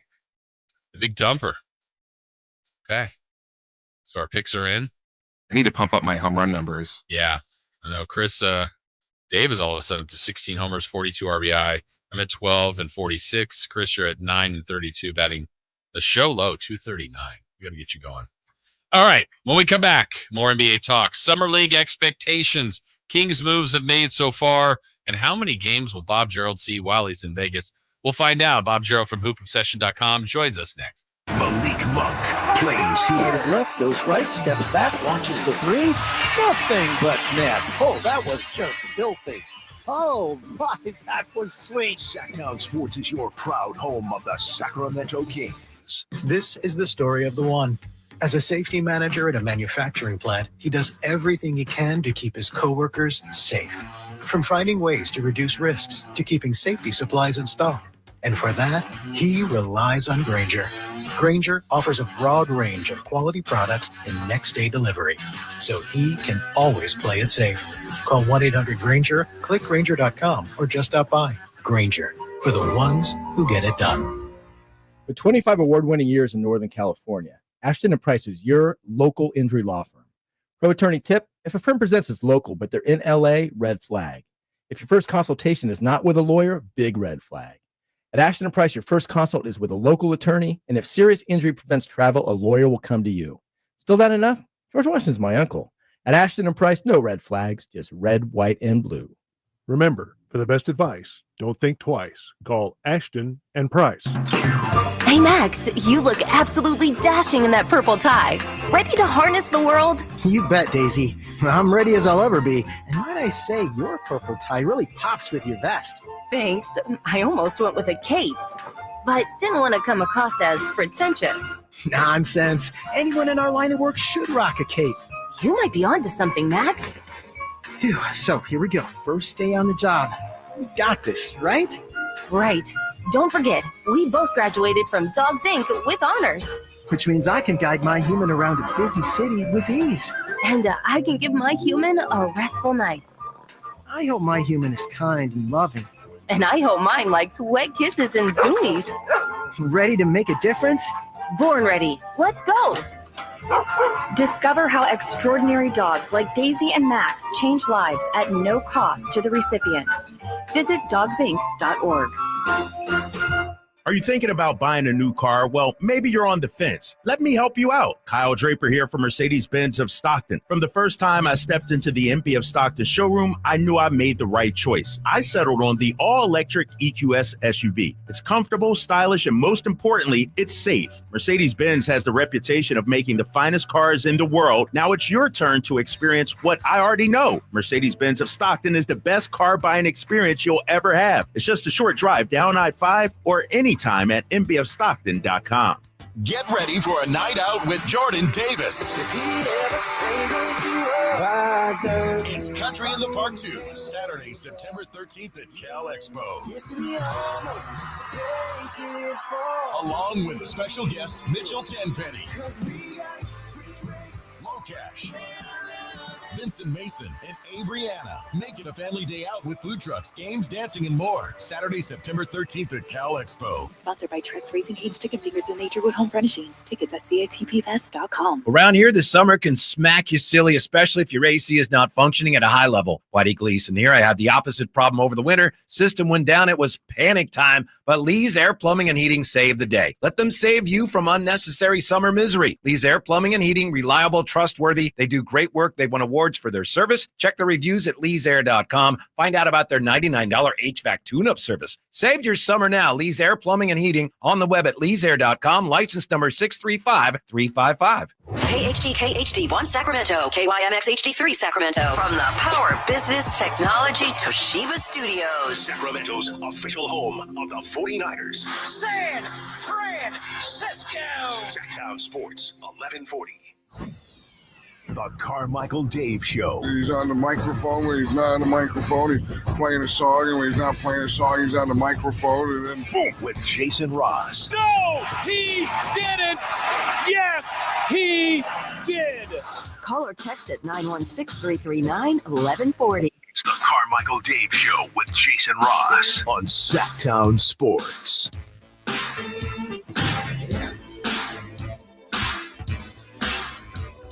All right, welcome in. Final hour of the show. Jason Ross here with you. Christopher Laud, Carmichael Dave. He'll be back with us in a couple weeks on a vacation. But Summer League is here. Kings doing some workouts now, and they are going to be playing on Thursday night, opening day of Summer League. The guy who will be a regular at as many games as possible, Bob Gerald, hoopobsession.com. Bob, I think we set the over-under at you at 10.5 games. How many do you think you will see this your time in Vegas this time? Oh, I'd take the over on that one, Jay Ross. We couldn't figure out what the number was. I know you're going to 2 at a time because I think usually you get into a gym and you get comfortable there. But how many a day do you think you see? I would say a minimum of 2. It kind of just depends. But I'm going to be there for 10 days. Oh, so, I didn't realize you were there that long. Yeah, okay. That's a long time. So yeah, I'll probably, full disclosure, I'll probably take 1 day out of those 10 days and make that a pool day, something like that. Yeah. Go out and feel some of that 109 degree Las Vegas temperature. It's funny because I've had the Vegas temperatures on my phone for the forecast. And I've been looking and, it's been 102, 100, there were some days where it was under 100. And then sure enough, as soon as Summer League comes, it's happening. I look and it's like every day, 109, 108, it's But I mean, hey, that's what you're getting into when you go to Vegas. Yeah, and I always say that it's either 110 or 70 because you're either in the gym that's cold, not cold, but air conditioning. Casinos are always cold with air conditioning, but then you just come out and that boom, your blast of heat. So it's one of the two. It's pretty extreme while you're there. True story. I had to buy a hoodie 2 years ago because I got so cold inside the Thomas and Mack Center. I mean, they keep that AC pumping, man. Now in the Cox Pavilion, when it heats up a little bit, it can get a little hot in that one. But if you're in Thomas and Mack, like for 2 games straight with that AC pumping, man, you're happy to go outside and feel some of that warmth. Yeah, exactly. So we're talking with Bob Gerald, a regular here with us. We hope you check out hoopobsession.com. His website puts a lot of work into it. A lot of different stuff you can find out there. I know last time we talked, it was at draft time, it was before the draft, and then the day of the draft. And you mentioned to Dave and I, multiple times about Neat Clifford, Maxime Reynaud, and others. They got both, and I think you had them both rated higher. So if we kind of go back to the draft, we'll kind of work through the order here, Bob. I was happy with that, but that was honestly based a little bit off of your recommendations. The fact that the Kings got both of those guys, what did you think of their draft? I loved the draft. I was super happy with how things worked out. To see the Kings get aggressive and get in there to get Neat Clifford where they did. I just think it was a smart value. He's a 23-year-old wing. That I think is probably a little bit more of a 2 guard than a 3, but I think he could play both. So he can play on the wing and a really good defender. I don't think he's someone who's going to come in and necessarily pop so much that he's people will think he's some dynamic future all-NBA player or something like that. But I do think that he will be an NBA player. I think because of his defensive intensity and his ability on defense, and then having just enough offense, it combines to make a really good player. I just really enjoyed watching him at Colorado State. I pointed this out before, but he led his conference in box score plus minus, the Mountain West, and that's something that I don't take lightly. He's the career leader in box score plus minus in the Mountain West. So, and there have been some really good players that have come through that conference. So anyway, super happy with Neat Clifford. And then to get Reynaud where they got him, to me, was really interesting. And the only thing that I can think of there for a reason that maybe he slipped, there might be 2 reasons. One is I feel like Reynaud is going to be a kind of guy who's going to have the ability to play some 4. I think others might see him strictly as a 5. And if they see him strictly as a 5, that might be a reason for him to slip a little bit. I believe he's offensively gifted enough and can move his feet reasonably well enough to be a guy who could probably play some 4. You could probably match him up with a traditional big, because Reynaud can shoot the outside shot. He made nearly 35% of his 3-point shots, but just really knows how to play and knows how to score. And I think it'll be evident to anyone who watches him play right away that, you just look at him and say, this guy can play, he can fit. And so again, another tremendous value. So super happy with the Kings draft. I remember so day 2's going on, and I told the story earlier, Bob, and I text you, I go, any chance they can get Reynaud at 42? Yeah. And I don't blame you because you didn't think so. And I saw Jay Billis had him as his number 1 for like 10 picks going. I'm like, he's not going to make it. But I was thrilled that he ended up being there. I think I'm really intrigued by what he can become. Yeah, I just think, anyone who watched him, the ACC was maybe down a little bit, but still the ACC. And if it weren't for Cooper Flagg, he would have been the player of the year in the ACC. So, I think some people are worried a little bit about the defense, but, his numbers were solid. His defensive rating was 4 points better than Stanford's team defensive rating. I think the one hole in his game is the tunnel vision a little bit. Every season he played 4 seasons at Stanford, and he had more turnovers than assists every year. So that's something that's hopefully will change. Sometimes that does change, sometimes it doesn't.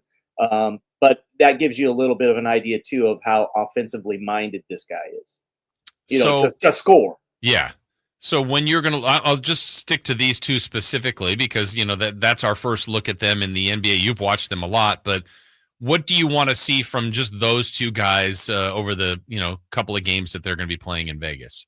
I think, you just kind of like I was listening to you talk earlier. You want to look at him and get that good first impression, and say, does he look like he fits?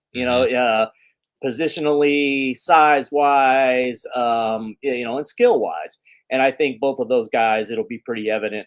They can both dribble, pass, shoot, and that's what you want to see. I don't want to undersell Neek's offense too much because I do think he's going to be a 10 to 12 point a game guy probably at best in the NBA. But he does have some stuff. He's a little bit of a Kobe disciple, someone who's studied a lot of that, and he's kind of got that mid post, a little bit like DeRozan. He can take you in the mid post and get you with like a turnaround fadeaway that's pretty reliable. So a little bit of a mixture of the dream shake and the Kobe fadeaway. That's fun to see from Nick Clifford. So but at Colorado State, he was the featured guy on offense on that team, especially this year. So I don't think that'll probably be the case in the NBA. I think he's going to be more of like a glue type guy. If we're looking at a couple guys also that got two-way deals with the Kings, Isaiah Stewart was just added to that mix yesterday, and Dylan Cardwell a week or so ago. A little bit about those guys. What do you want to see from them? What can we expect from them in kind of their summer league run with the Kings? Well, J. Ross, I know you meant Isaiah Stevens. I'm sorry, I said That's Stewart. right. You're right. Yep. Isaiah Stevens was Neek's teammate at Colorado State. He's a small point guard. He was on a two-way with the Miami Heat, and I think for summer league purposes, this is probably a really good guy to have. He's someone who can get your team organized and do some things from that regard. I'm a little less bullish on him as far as long-term being an NBA player. He's 5'11".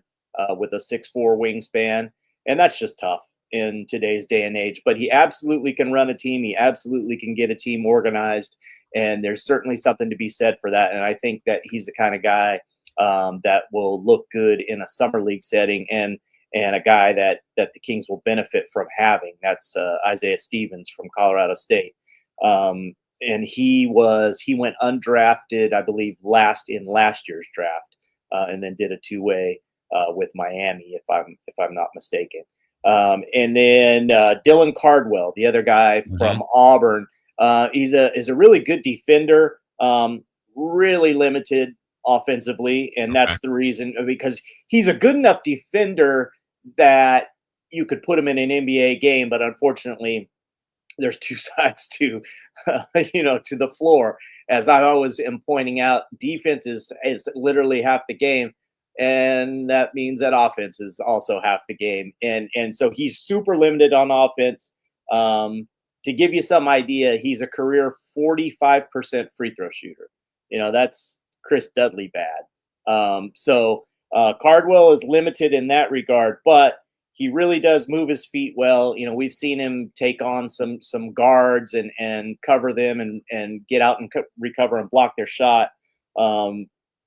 6'10" with a 7'1" wingspan, low turnovers, really takes good care of the ball, actually has kind of like the assist to turnover ratio of a guard, even though he is definitely a full-fledged center, but just really struggles to score, really struggles to shoot. I mean, he averaged 5 points a game last year in college.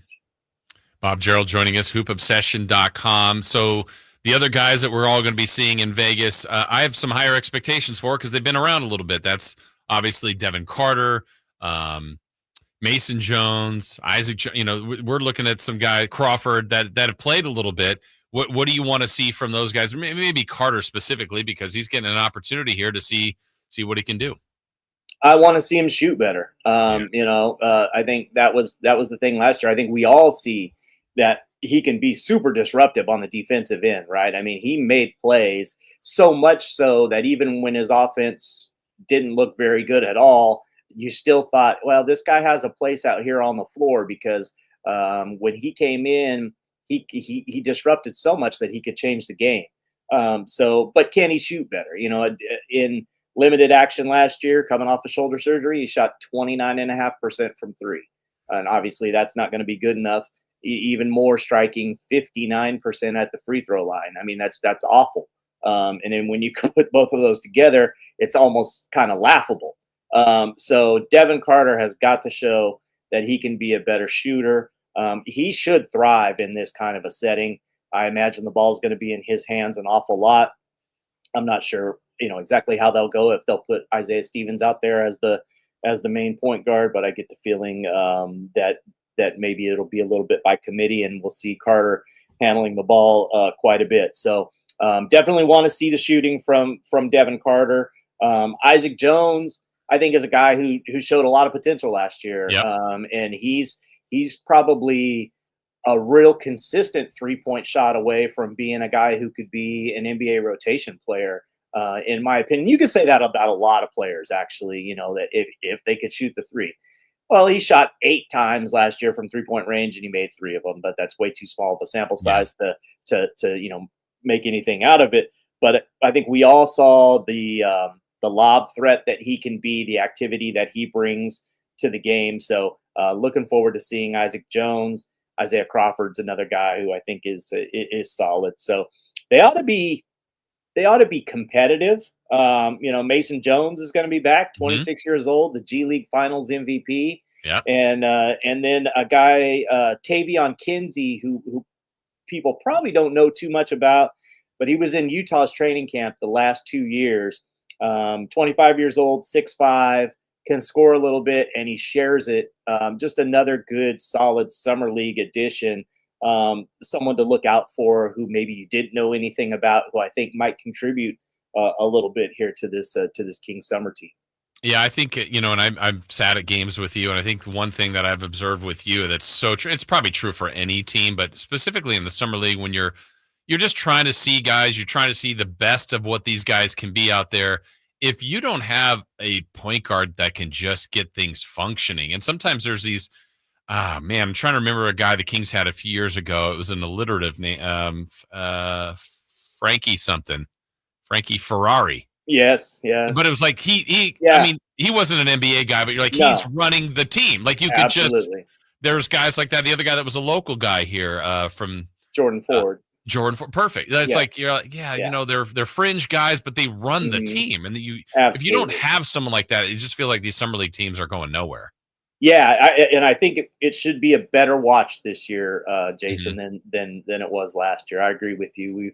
We sat there for a while on some of those games and we're like, okay, there's just, and you hit it on the head. That is the nature of summer league. I was watching a game yesterday, the Spurs without Dylan Harper, because they've been holding Dylan Harper out.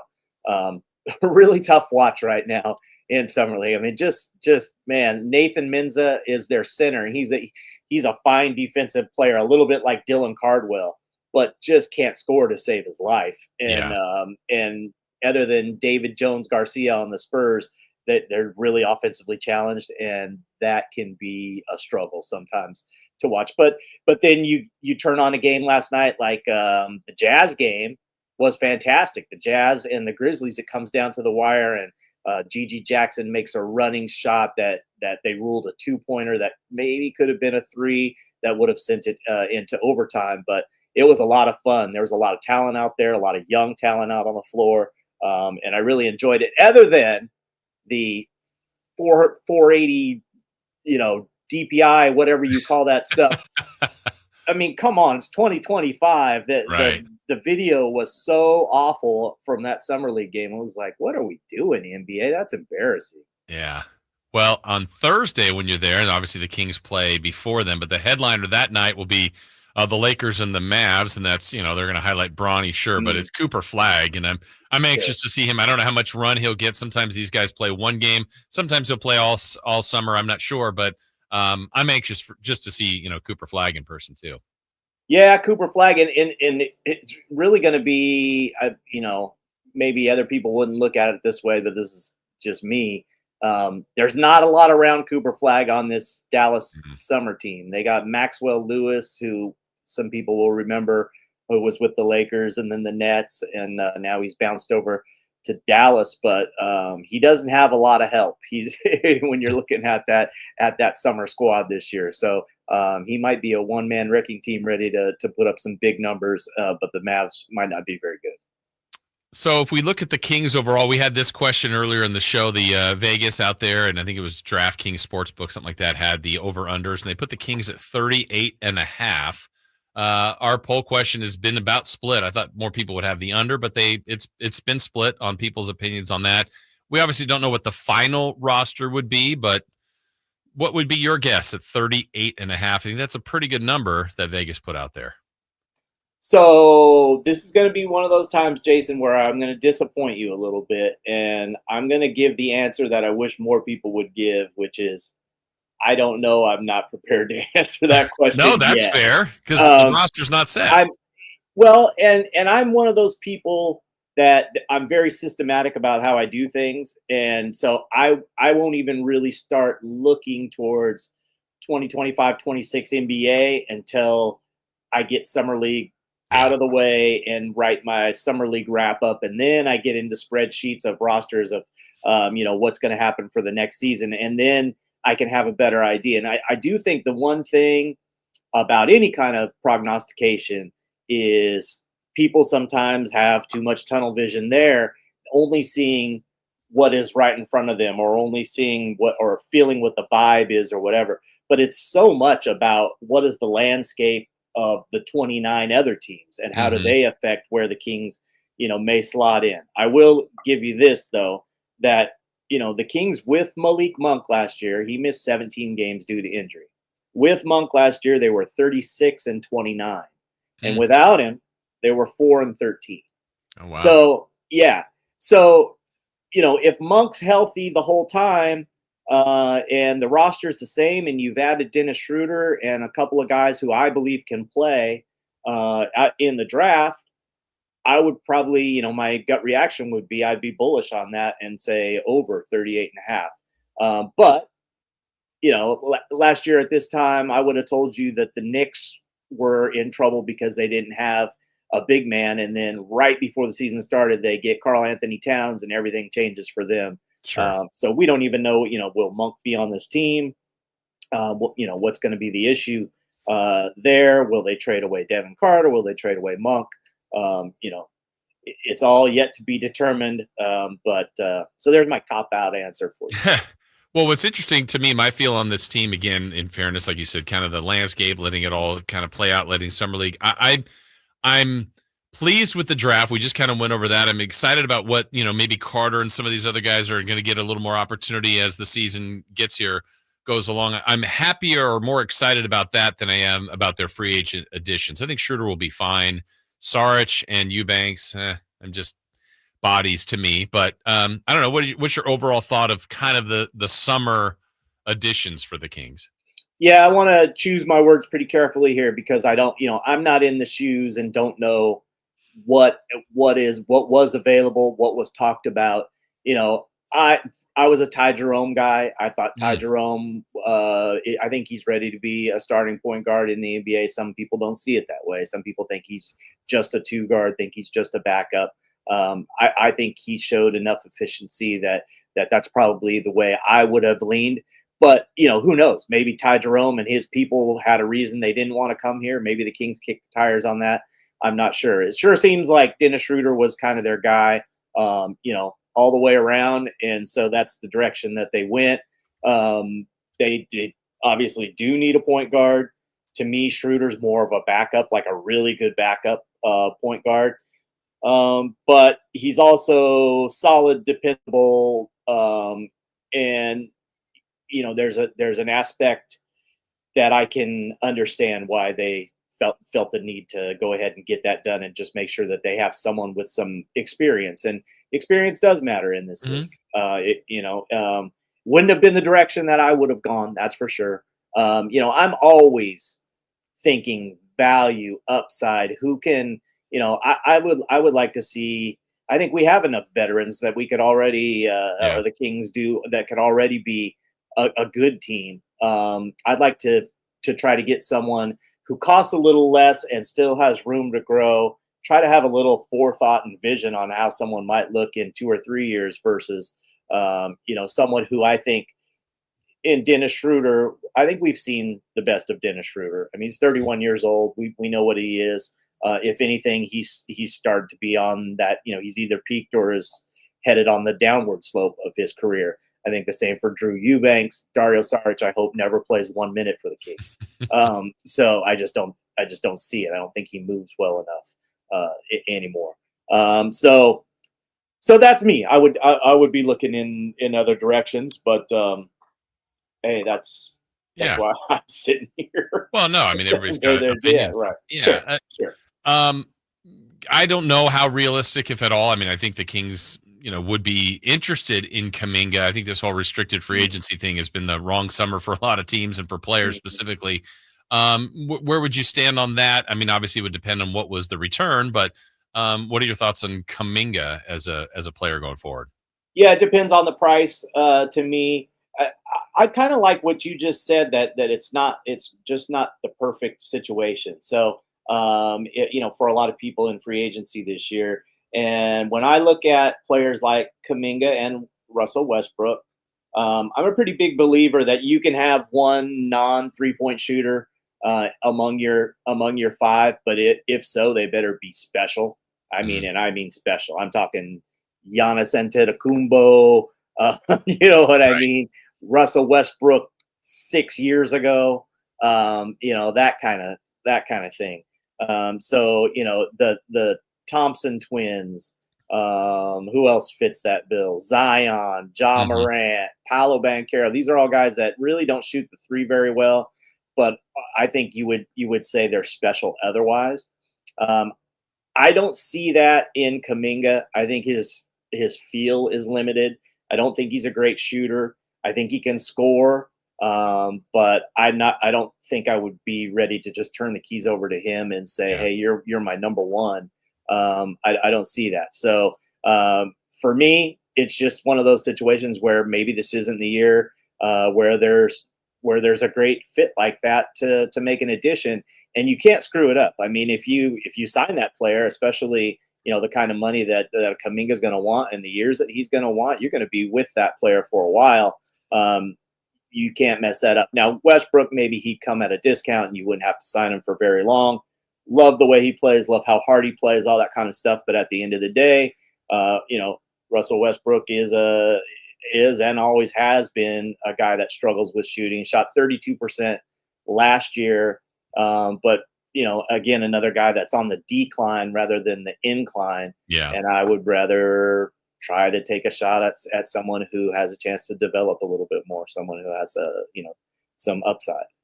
Well, we look forward to looking at your work at hoopobsession.com. Again, we encourage everybody to check out all of what Bobby puts out there. A lot of good stuff from the draft to summer league evaluations, rosters, and current ratings. So check it all out. I know you're going to enjoy your time in Vegas. We look forward to seeing you out there. And thanks, as always, Bobby, for joining us on the show. You got it. And a couple things real quick. I'm going to have a thing about rotational players in the NBA who are playing in summer league. So look for that on Hoop Obsession within probably the next 24 hours. And then, Jason, I couldn't let you get away without mentioning my 2 favorite names of summer league. Oh, so, good. Are you ready for this? I'm ready. All right. So on the Rockets team, we have Euros Trifunovic. Okay. How great a basketball name is that? Try for the triple, Funovic from Serbia. Yes. And maybe he says it somewhere too. And then on the New York Knicks, we have Luka Skuka. No. Yes. How's Skuka spelled? I don't know. Well, I know it's spelled. I don't know how to say it. S-C-U-K-A. Luka Skuka.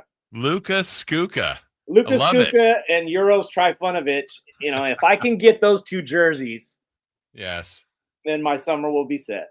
Oh my goodness. And we're to the pool day. Yes. Yeah. Yes. Instead of my grandmama Larry Johnson jersey, which is tradition that usually gets a few comments. There you go. All right, Bob. Thank you so much. We appreciate it. We'll see you in Vegas. Yes, sir. All right. Thank you. Have a good day. You too. Luka Skuka. Oh my goodness. Bob Gerald joining us from hoopobsession.com. Also Euros Trifunovic. All right. We'll be on the lookout, that's for sure. Thanks to Bob Gerald. When we come back, still crosstalk with Alan Stiles, celebrity birthdays, and What's on Deck, brought to you by Trex Decking and Railing. All coming up. Visit SackdownSports.com and join the Sackdown Sports 1140 newsletter. When you're hiring, have you ever felt like you're missing out on meeting great candidates? Well, they're not hard to find when you go to ZipRecruiter. ZipRecruiter helps 10 million people with their job search every day. People who are actively looking for jobs like yours. So it's easy to find the right person fast. 4 out of 5 employers who post on ZipRecruiter get a quality candidate within the first day. Try ZipRecruiter for free at ZipRecruiter.com/free. That's ZipRecruiter.com/free. Why'd I go to the doctor? My heart would race just taking my son to practice. It didn't feel right. So I got checked out. Turns out I have atrial fibrillation, which increases the risk of stroke about 5 times. Symptoms like irregular heartbeat, heart racing, chest pain, shortness of breath, fatigue, or lightheadedness can come and go. But if it's AFib, the risk of stroke remains. If you have symptoms, contact a doctor. I'm so glad I did. Visit NoTimeToWait.com. Sponsored by Bristol-Myers Squibb and Pfizer.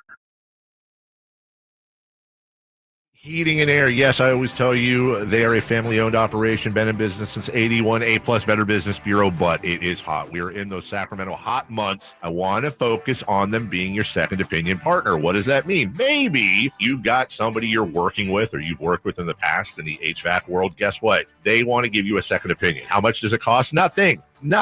You call them up and say, hey, can I get a second opinion on this deal? They come out and they either say, wow, that's a great deal, you should feel better about that. Or they say, we can beat that price. And usually they're going to beat it by a lot. Guess what? You just saved money and it didn't cost you anything to find out. It's a no-lose situation. Go with a trusted company. American Energy, 916-520-9990. That's 916-520-9990 or AmericanEnergyAir.com. Jingle Singers, take it away. Call 916-520-9990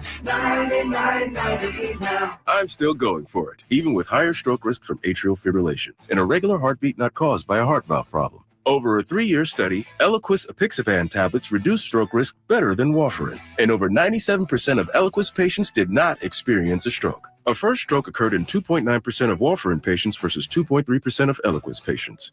Don't stop prescription Eliquis without asking your doctor. Stroke risk may increase. Eliquis can cause serious and potentially fatal bleeding. Don't take if you have an artificial heart valve, abnormal bleeding, or antiphospholipid syndrome. While taking, you may bruise more easily or bleed longer. A spinal injection increases blood clot risk, which may cause paralysis. Get medical help right away for unexpected bleeding or bruising, or back pain, tingling, numbness, muscle weakness, or incontinence. Aspirin products, NSAIDs, SSRIs, SNRIs, and blood thinners increase bleeding risk. Tell your doctor about planned medical or dental procedures. Learn more at Eliquis.com or call 1-855-ELIQUIS. With 25 award-winning years in Northern California, Ashton & Price is your local injury law firm. Pro attorney tip: if a firm presents as local but they're in LA, red flag. If your first consultation is not with a lawyer, big red flag. At Ashton & Price, your first consult is with a local attorney, and if serious injury prevents travel, a lawyer will come to you. Still not enough? George Washington's my uncle. At Ashton & Price, no red flags, just red, white, and blue. Remember, for the best advice, don't think twice. Call Ashton & Price.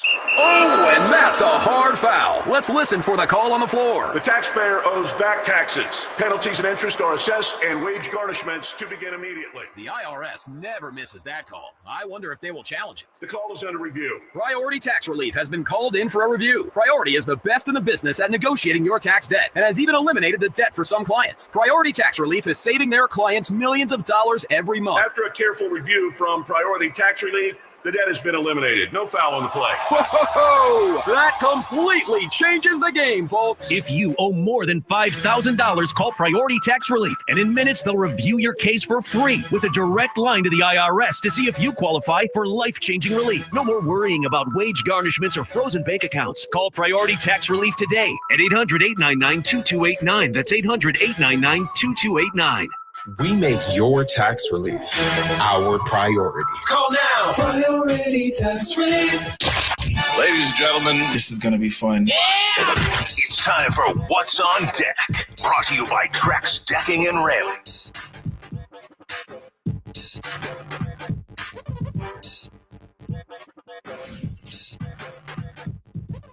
We are on deck.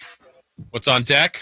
Brought to you by Trex Decking and Railing. So, What do we got for you today? You got Phillies and Giants, game 2 of that series. Something you could check out. You've got the A's continuing their homestand. They had a day off yesterday. The Braves are in town. I said this yesterday, Chris. This was the Giants and A's just played in Sacramento, and that was the first time I had seen in a while that the prices were kind of back to above normal. I didn't look today, but I'm sure it's values like at $30 or $20. I was looking specifically at this series, and I want to say that it wasn't. It was so like $35 will get you a seat. Okay, but we've been seeing like $15, $16. Yeah. So that's. I mean, still like tickets earlier were $70, $80, $90. So. Ooh, and I probably should not have been talking about my secret because it appears those seats are now gone. What secret? The place where you can get all you can eat and all you can drink. Oh yeah. For tonight or for tonight? Okay. But those are usually around like $90, and then you can find them for like $50, like when it gets close to game day. So you get Braves A's today. Wimbledon continues. We nearly had an upset on the women's side of the number 1, but she came back and won in the 3rd set. The game of tennis. Alcaraz, the number 2, is up 5-1 in the 1st set. So Wimbledon is going on right now as we speak. The California Classic is back in action today, but not in Sacramento. Kind of. Yeah, in San Francisco. Does anybody even watch? I will say this, though. My goodness, the WNBA games there, the Valkyries, that's crazy action. This is, and we've got friends that work there, and I really want to support them, but I just cannot root for a Golden State team. Oh, you don't have to root for them. I don't even want to root. I just want them to do terrible. Well, now you're rooting against them. Yes, I would like to root different. against them. See, I feel bad because I can't root against them. Oh, I got you. Against the people that you know. Yes. But you want the team to do poorly. Yeah, but then, like, here's the problem, because, like, no, I don't want them to do poorly because that doesn't look good for them. Well, it's not their fault. I know it's not their fault, but at least seen as their fault. Yeah. Okay. There just should have been a Sacramento team. Very true. 20-year reunion of the Monarchs winning the championship, 2005. And I feel terrible because if we do get a WNBA team, there's going to be a lot of people here like, well, I've been rooting for the Valkyries this whole time. Yeah. Once they got a team, I know they've expanded. They are going to expand again. There's like 3 more teams coming in the next few years. And it's like, man, this league is blowing up. It's great. The play is awesome. And you just go, man, how did we not get a team? It's awful. You see this in baseball now because they don't care about America's pastime. They don't care about it at all. The reason why the A's, big reason why MLB is so like gung-ho on getting them out of the Bay Area is we already have a Bay Area team. There doesn't need to be another Bay Area team. And that's why? I think that's one of the, I think if there's no way they would let a team get out of the Bay Area. Like if that was the only team. Let's see. We got a few texts here, Chris. I bought tickets to the Thursday A's game, section 119, row 29 for $36 each. It's also Lawrence Butler bobblehead. There you go.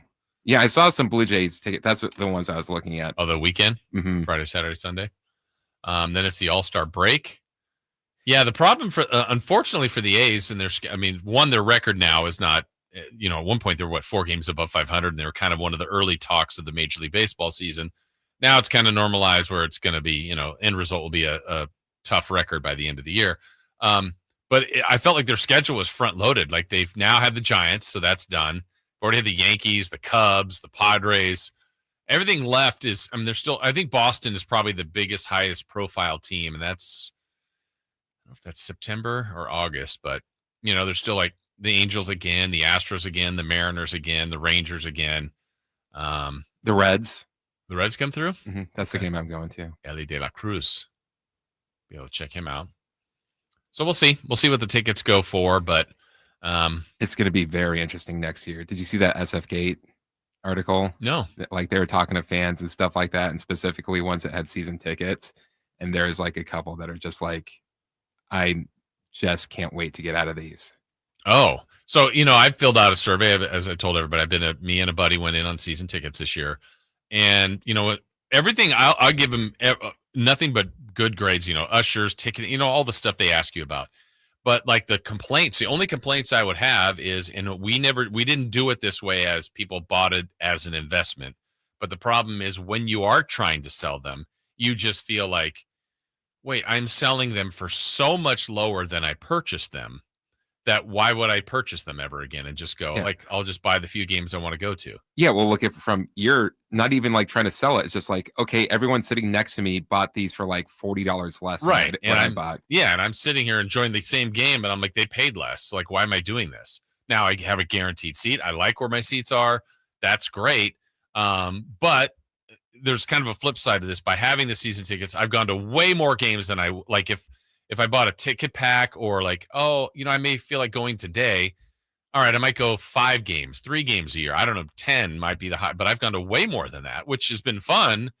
But then you're back to would I pay for that much if I'm, knowing that I can't resell the tickets or get near. I mean, I'm just trying to get face value sometimes, and you're like, I'm going way below that. So I don't know how they fix that. There is a way to fix it. How? Lower prices. Okay, but I mean, they're not going to charge $20 for season tickets. No, they won't, but it doesn't have to be 80, 70, 80, 90, But that's what I mean. Yeah. If they want people there. And I think the whole thing with tickets was probably misreported, because there's still people like, oh, tickets are way too expensive for the A's game. Like, they're not. I think that was the thought they were. And now when people are, like you said, you can get in tonight, $25, $30. I mean, I will say that they are significantly pricier than what you find on StubHub, which is the opposite.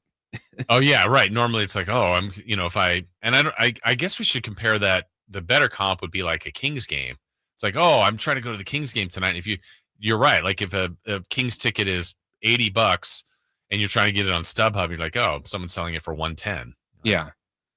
Shoot. Now that's where the value of having a season ticket comes into play. So anyway, that's what's on deck. Like we said, the California Classic going on in San Francisco. Summer League begins in Vegas on Thursday. Got Wimbledon continuing, Braves at A's, Phillies at Giants. All right, last segment is ahead. Alan Stiles will be in here. We'll talk to him about what's coming up on his show. We also have some crosstalk with him, and then celebrity birthdays all coming up on Sacktown Sports. On the move? Got somewhere to be? Take Sacramento Kings basketball with you. The Sacktown Sports app will let you stay connected to your passion. Never miss a moment of Sacramento Kings basketball with the Sacktown Sports app. Hey, it's Carmichael Dave. I got to tell you, I am so excited to get this decking project started with Trex Decking and Railings. From the first time I stepped foot in the showroom last week, I was so impressed. So many color options, heat-resistant composite deck. What does that mean? That means I don't have to do any maintenance on it whatsoever. They even have a deck designer, so you can go online and see what your dream deck will look like on your house. Just visit Trex, that's Trex.com to get it started. Tell them Carmichael Dave sent you. Look, I've played a lot of golf courses in Sacramento, but if you want pristine conditions, a fun layout, and 27 holes that never get old, Timber Creek and Sierra Pines is the spot. The fairway is perfect. The greens, smooth and true. The practice facility, next level. And whether you're out for a casual round or hosting a big tournament, Timber Creek delivers every time. The course is always in top shape. The staff treats you right. And the experience, it's unmatched. It's easily my favorite place to play in Sacramento. Book your tee time now at timbercreekgc.com. ZipRecruiter is the place. ZipRecruiter is the place for talented teachers, savvy software developers, and master mixologists. ZipRecruiter is the place where you meet all these people and more. That's because ZipRecruiter is the place for job seekers who are looking for new opportunities. In fact, ZipRecruiter helps 10 million people with their job search every day, so you can find the right candidates right away. Try ZipRecruiter for free at ZipRecruiter.com/free. That's ZipRecruiter.com/free. I'm Ed Evans, CEO of Consumer Cellular. No, we're not one of the big guys. Truth is, we don't want to be. If you're over 50, Big Wireless probably has you paying for more data than you might need. You could be throwing away thousands over a lifetime. We're not here to be the biggest. We're here to bring you something we believe is better. Our plans start at just $20. You'll get the same fast nationwide coverage without the big wireless bill. Call 1-888-FREEDOM or visit consumercellular.com/facts. Plans include $5 credit for auto pay and e-billing. See site for additional facts. Skeeter here. Got a question. What's small and dark with white bands on its legs and bites during the day? Mosquitoes. Hi, I'm Luz Maria Robles, but these are 2 new types of day-biting mosquitoes. They're invading our area and becoming a big problem. And they can be dangerous. But we're on it, so when you see them, report it at fightthebite.net. In the meantime, use insect repellent and drain stagnant water around your yard. We're here to help with these day-biting mosquitoes. Visit us at fightthebite.net. I'm Ken Korak with your Green and Gold Report, brought to you by Comcast Business, powering possibilities. Well, there's a real chance of Jacob Wilson starting the All-Star game. As of the start of the A's current trip, he had a 250,000 vote lead at shortstop. Next up, the final vote of the top 2 finishers. If he wins that, he'll become the first A's shortstop to start the game in 50 years. Comcast Business helps turn today's small businesses into engines of modern business. It's how restaurants become reliably up and running neighborhood favorites. It's how retailers become seamlessly restocking, cyber-securing must-visit shops. And it's how healthcare offices become data-managing caregivers that we all depend on. With reliable connectivity, enhanced cybersecurity, advanced fiber solutions, and Wi-Fi backup, Comcast Business is powering the engine of modern business. You can't escape a traffic jam. Know what else you can't escape? Seasonal allergies. And you might think you can avoid that coffee stain until... Oh, really? You can't escape a lot of things in life, but you can escape prediabetes. Prediabetes captures 1 in 3 adults. There are usually no signs of prediabetes. In fact, most people don't even know they have it. But with early diagnosis, you can change the outcome and prevent or delay type 2 diabetes. Take action by taking the 1-minute risk test at doihaveprediabetes.org. You might not be able to escape having this song stuck in your head, but you can escape prediabetes. Go to doihaveprediabetes.org today. Brought to you by the Ad Council and the Centers for Disease Control and Prevention. It's time for the news of the day. The latest headlines, the biggest stories, hard-hitting analysis. Yeah, this is none of those things. And now, here's Carmichael Dave.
This is great. That looks like you.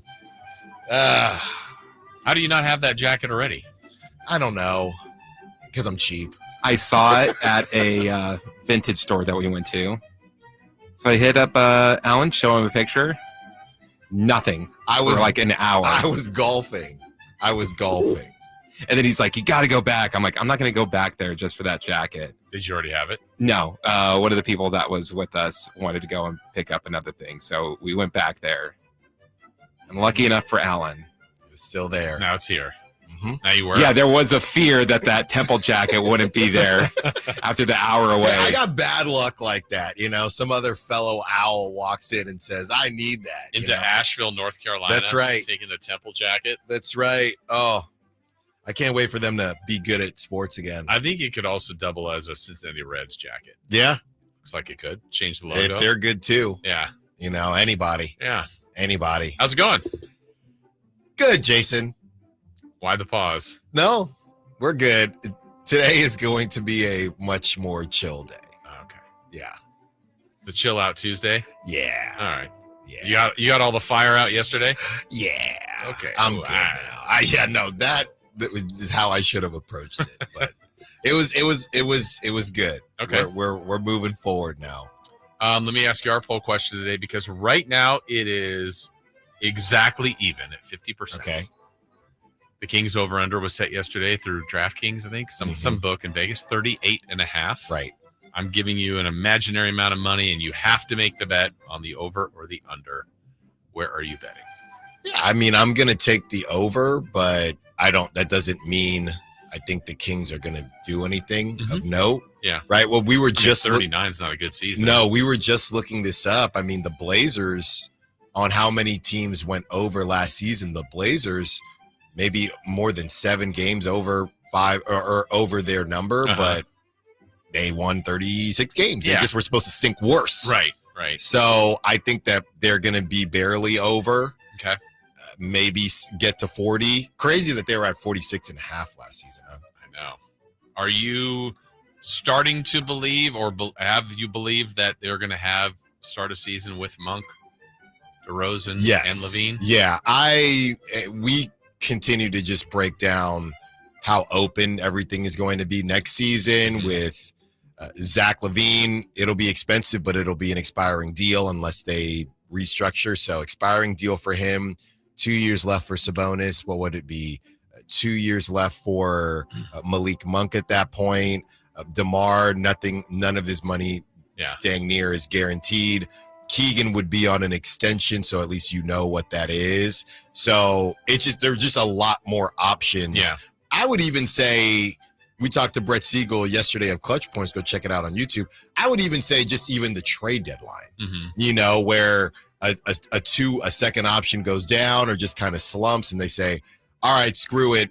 DeMar DeRozan, we got a couple months of DeMar DeRozan, then his next season's not guaranteed. It's a lot different. So I just think that if you're Scott Perry, there's really no rush. And I've been calling it pro bono work for ownership to just say, hey, I tried it. Didn't work. Okay, now we can move everybody. Yeah. Or move some people. And it's been more difficult. Obviously, I think we just discussed this earlier, too, how difficult the restricted free agency. It's bad to be a restricted free agent. Draymond was going crazy yesterday on Threads. Yeah, about throwback. It was supposed to work. What was it, Blue Sky? What happened to Blue Sky? Blue Sky is still taking it. Okay. What's more popular, Blue Sky or Threads? Probably, I'd say Blue Sky. Yeah. Oh, I was gonna guess Threads, but I don't know. I remember there was a day where I saw a bunch of people now check me out on Threads. I'm like, I don't even know what this is. Yeah. And I signed up and I have it's too many. I haven't even done one thing to it. It's too many. And I feel with Instagram and Blue Sky, it's all about marketing. Yeah. Right. They just didn't do a good enough. Tell LeBron he is exclusive. Hey, you got that money. And I think they do. Go tell LeBron, hey, here's a bag of cash. You are exclusively on Threads. Yeah, because as we know, the most important thing is making money. Well, yeah. Definitely. I don't know what to say there. What's coming up on your show today? So we are, we're discussing who went over and under last season and how realistic it is for the Kings to do that. Discussing what Jason Anderson had to write about Devin Carter and this being a bit of a hybrid tryout. He's the talk of the town going into Summer League. I know there have been some conversations about nobody talking about Devin Carter. I think now with this Kuminga conversation, all eyes are on him. And we got Eric Martins at 11. He's back to discuss the Battle of I-80 and 2 All-Stars for your or somebody's athletics. And we're going to ask him about the Severino stuff. We have to. It's our job. Yeah. So, fun show coming up today. And obviously a lot of Kings talk with everything that's kind of gone down. And Dennis Schroder, his press conference is going to happen during our show at 1 o'clock. So we'll have that for you at 1. And you're a couple days away from getting to Vegas. Couple days away from getting to Vegas. I just, I sent it to my wife. I will Venmo her, but she's buying a mic stand, portable mics for me, actually, and then a phone stand as well. She's not buying it though. Why aren't you using some of the station stuff? I don't know. We have. Oh no. Well, she didn't buy it yet. Okay. I would say to not. Okay. Yeah, let me we'll discuss. Let me slack her. Yeah, we'll discuss after the show. Hold on. Let me slack her. Yeah. Wow. What? You don't text your wife? No, it's easier during the show to be on my computer. And I don't like iMessage on my computer. It's weird. I don't know what they know. So you use a business app with your wife instead? Yeah. No, she just said, okay, hold on. Don't do it. Uh-oh. Because that was, well, hey, Alan, I've heard you can expense it. That's right. Just like the donuts. donuts. All right, let's do it. It is time for Celebrity Birthdays, brought to you by our friends at Crumble Cookies. Birthdays are meant to be spent with family and friends, and nothing brings family and friends together better than Crumble Together. Cookies. Together better. Crumble Cookies. All right, we got the movie expert back in the building. Good luck, Alan. On this date, July 8th. Well, let's see how he does here. The more current movies he doesn't do as well. Okay. Let's see. I love this movie. The movie Horrible Bosses. Yeah. Great movie. Very funny. What happened to movies? Remember that time, Hall Pass, Horrible Bosses? Yeah. Those movies are done. Who's the next wave of those actors that are just going to do? Oh, you mean the actors in it or the comedy I love movies? Those type of comedies where it's kind of serious, kind of I love you, man. Studios need to make $400-500 million instead of just $100 million. 20, I don't know, actually. Horrible Bosses, I don't know. I'm going to say 2011. Ooh, that's what I was going to go with. I'm also going to go 2011. We have a correct answer. Both of you guys. Wow. How about that? And I don't study IMDb. So. Happy birthday, Kevin Bacon. Hollow Man. I got a couple connections to him. 6 Degrees? Mm-hmm. Hollow Man. I used to watch that on my PSP. Tremors. Footloose. There was a reason. You would watch that movie. That's upsetting. Kevin Bacon. Well, it came free with the PSP. So based on that, 03. What? No. Kevin How Bacon? old is he? How old is Kevin Bacon? It wasn't Hollow Man. You are Dave. Kevin Bacon. 03. Kevin Bacon. Best guess we've ever had. And I'm going to say 2001 for Hollow Man. 70. I don't know. 70. I'm going to say 68. Chris is closer, 67. And we'll close out with, let's see. Oh, the guy I wanted the Kings to take in free agency, Ty Jerome. 27. Damn it. 04. No, 28. 28. There you go. That's it for us. Thanks to Bob Gerald for joining us. For Chris Verlaud, we welcome him back. I'm Jason Ross. Alan Stiles is coming your way next. Visit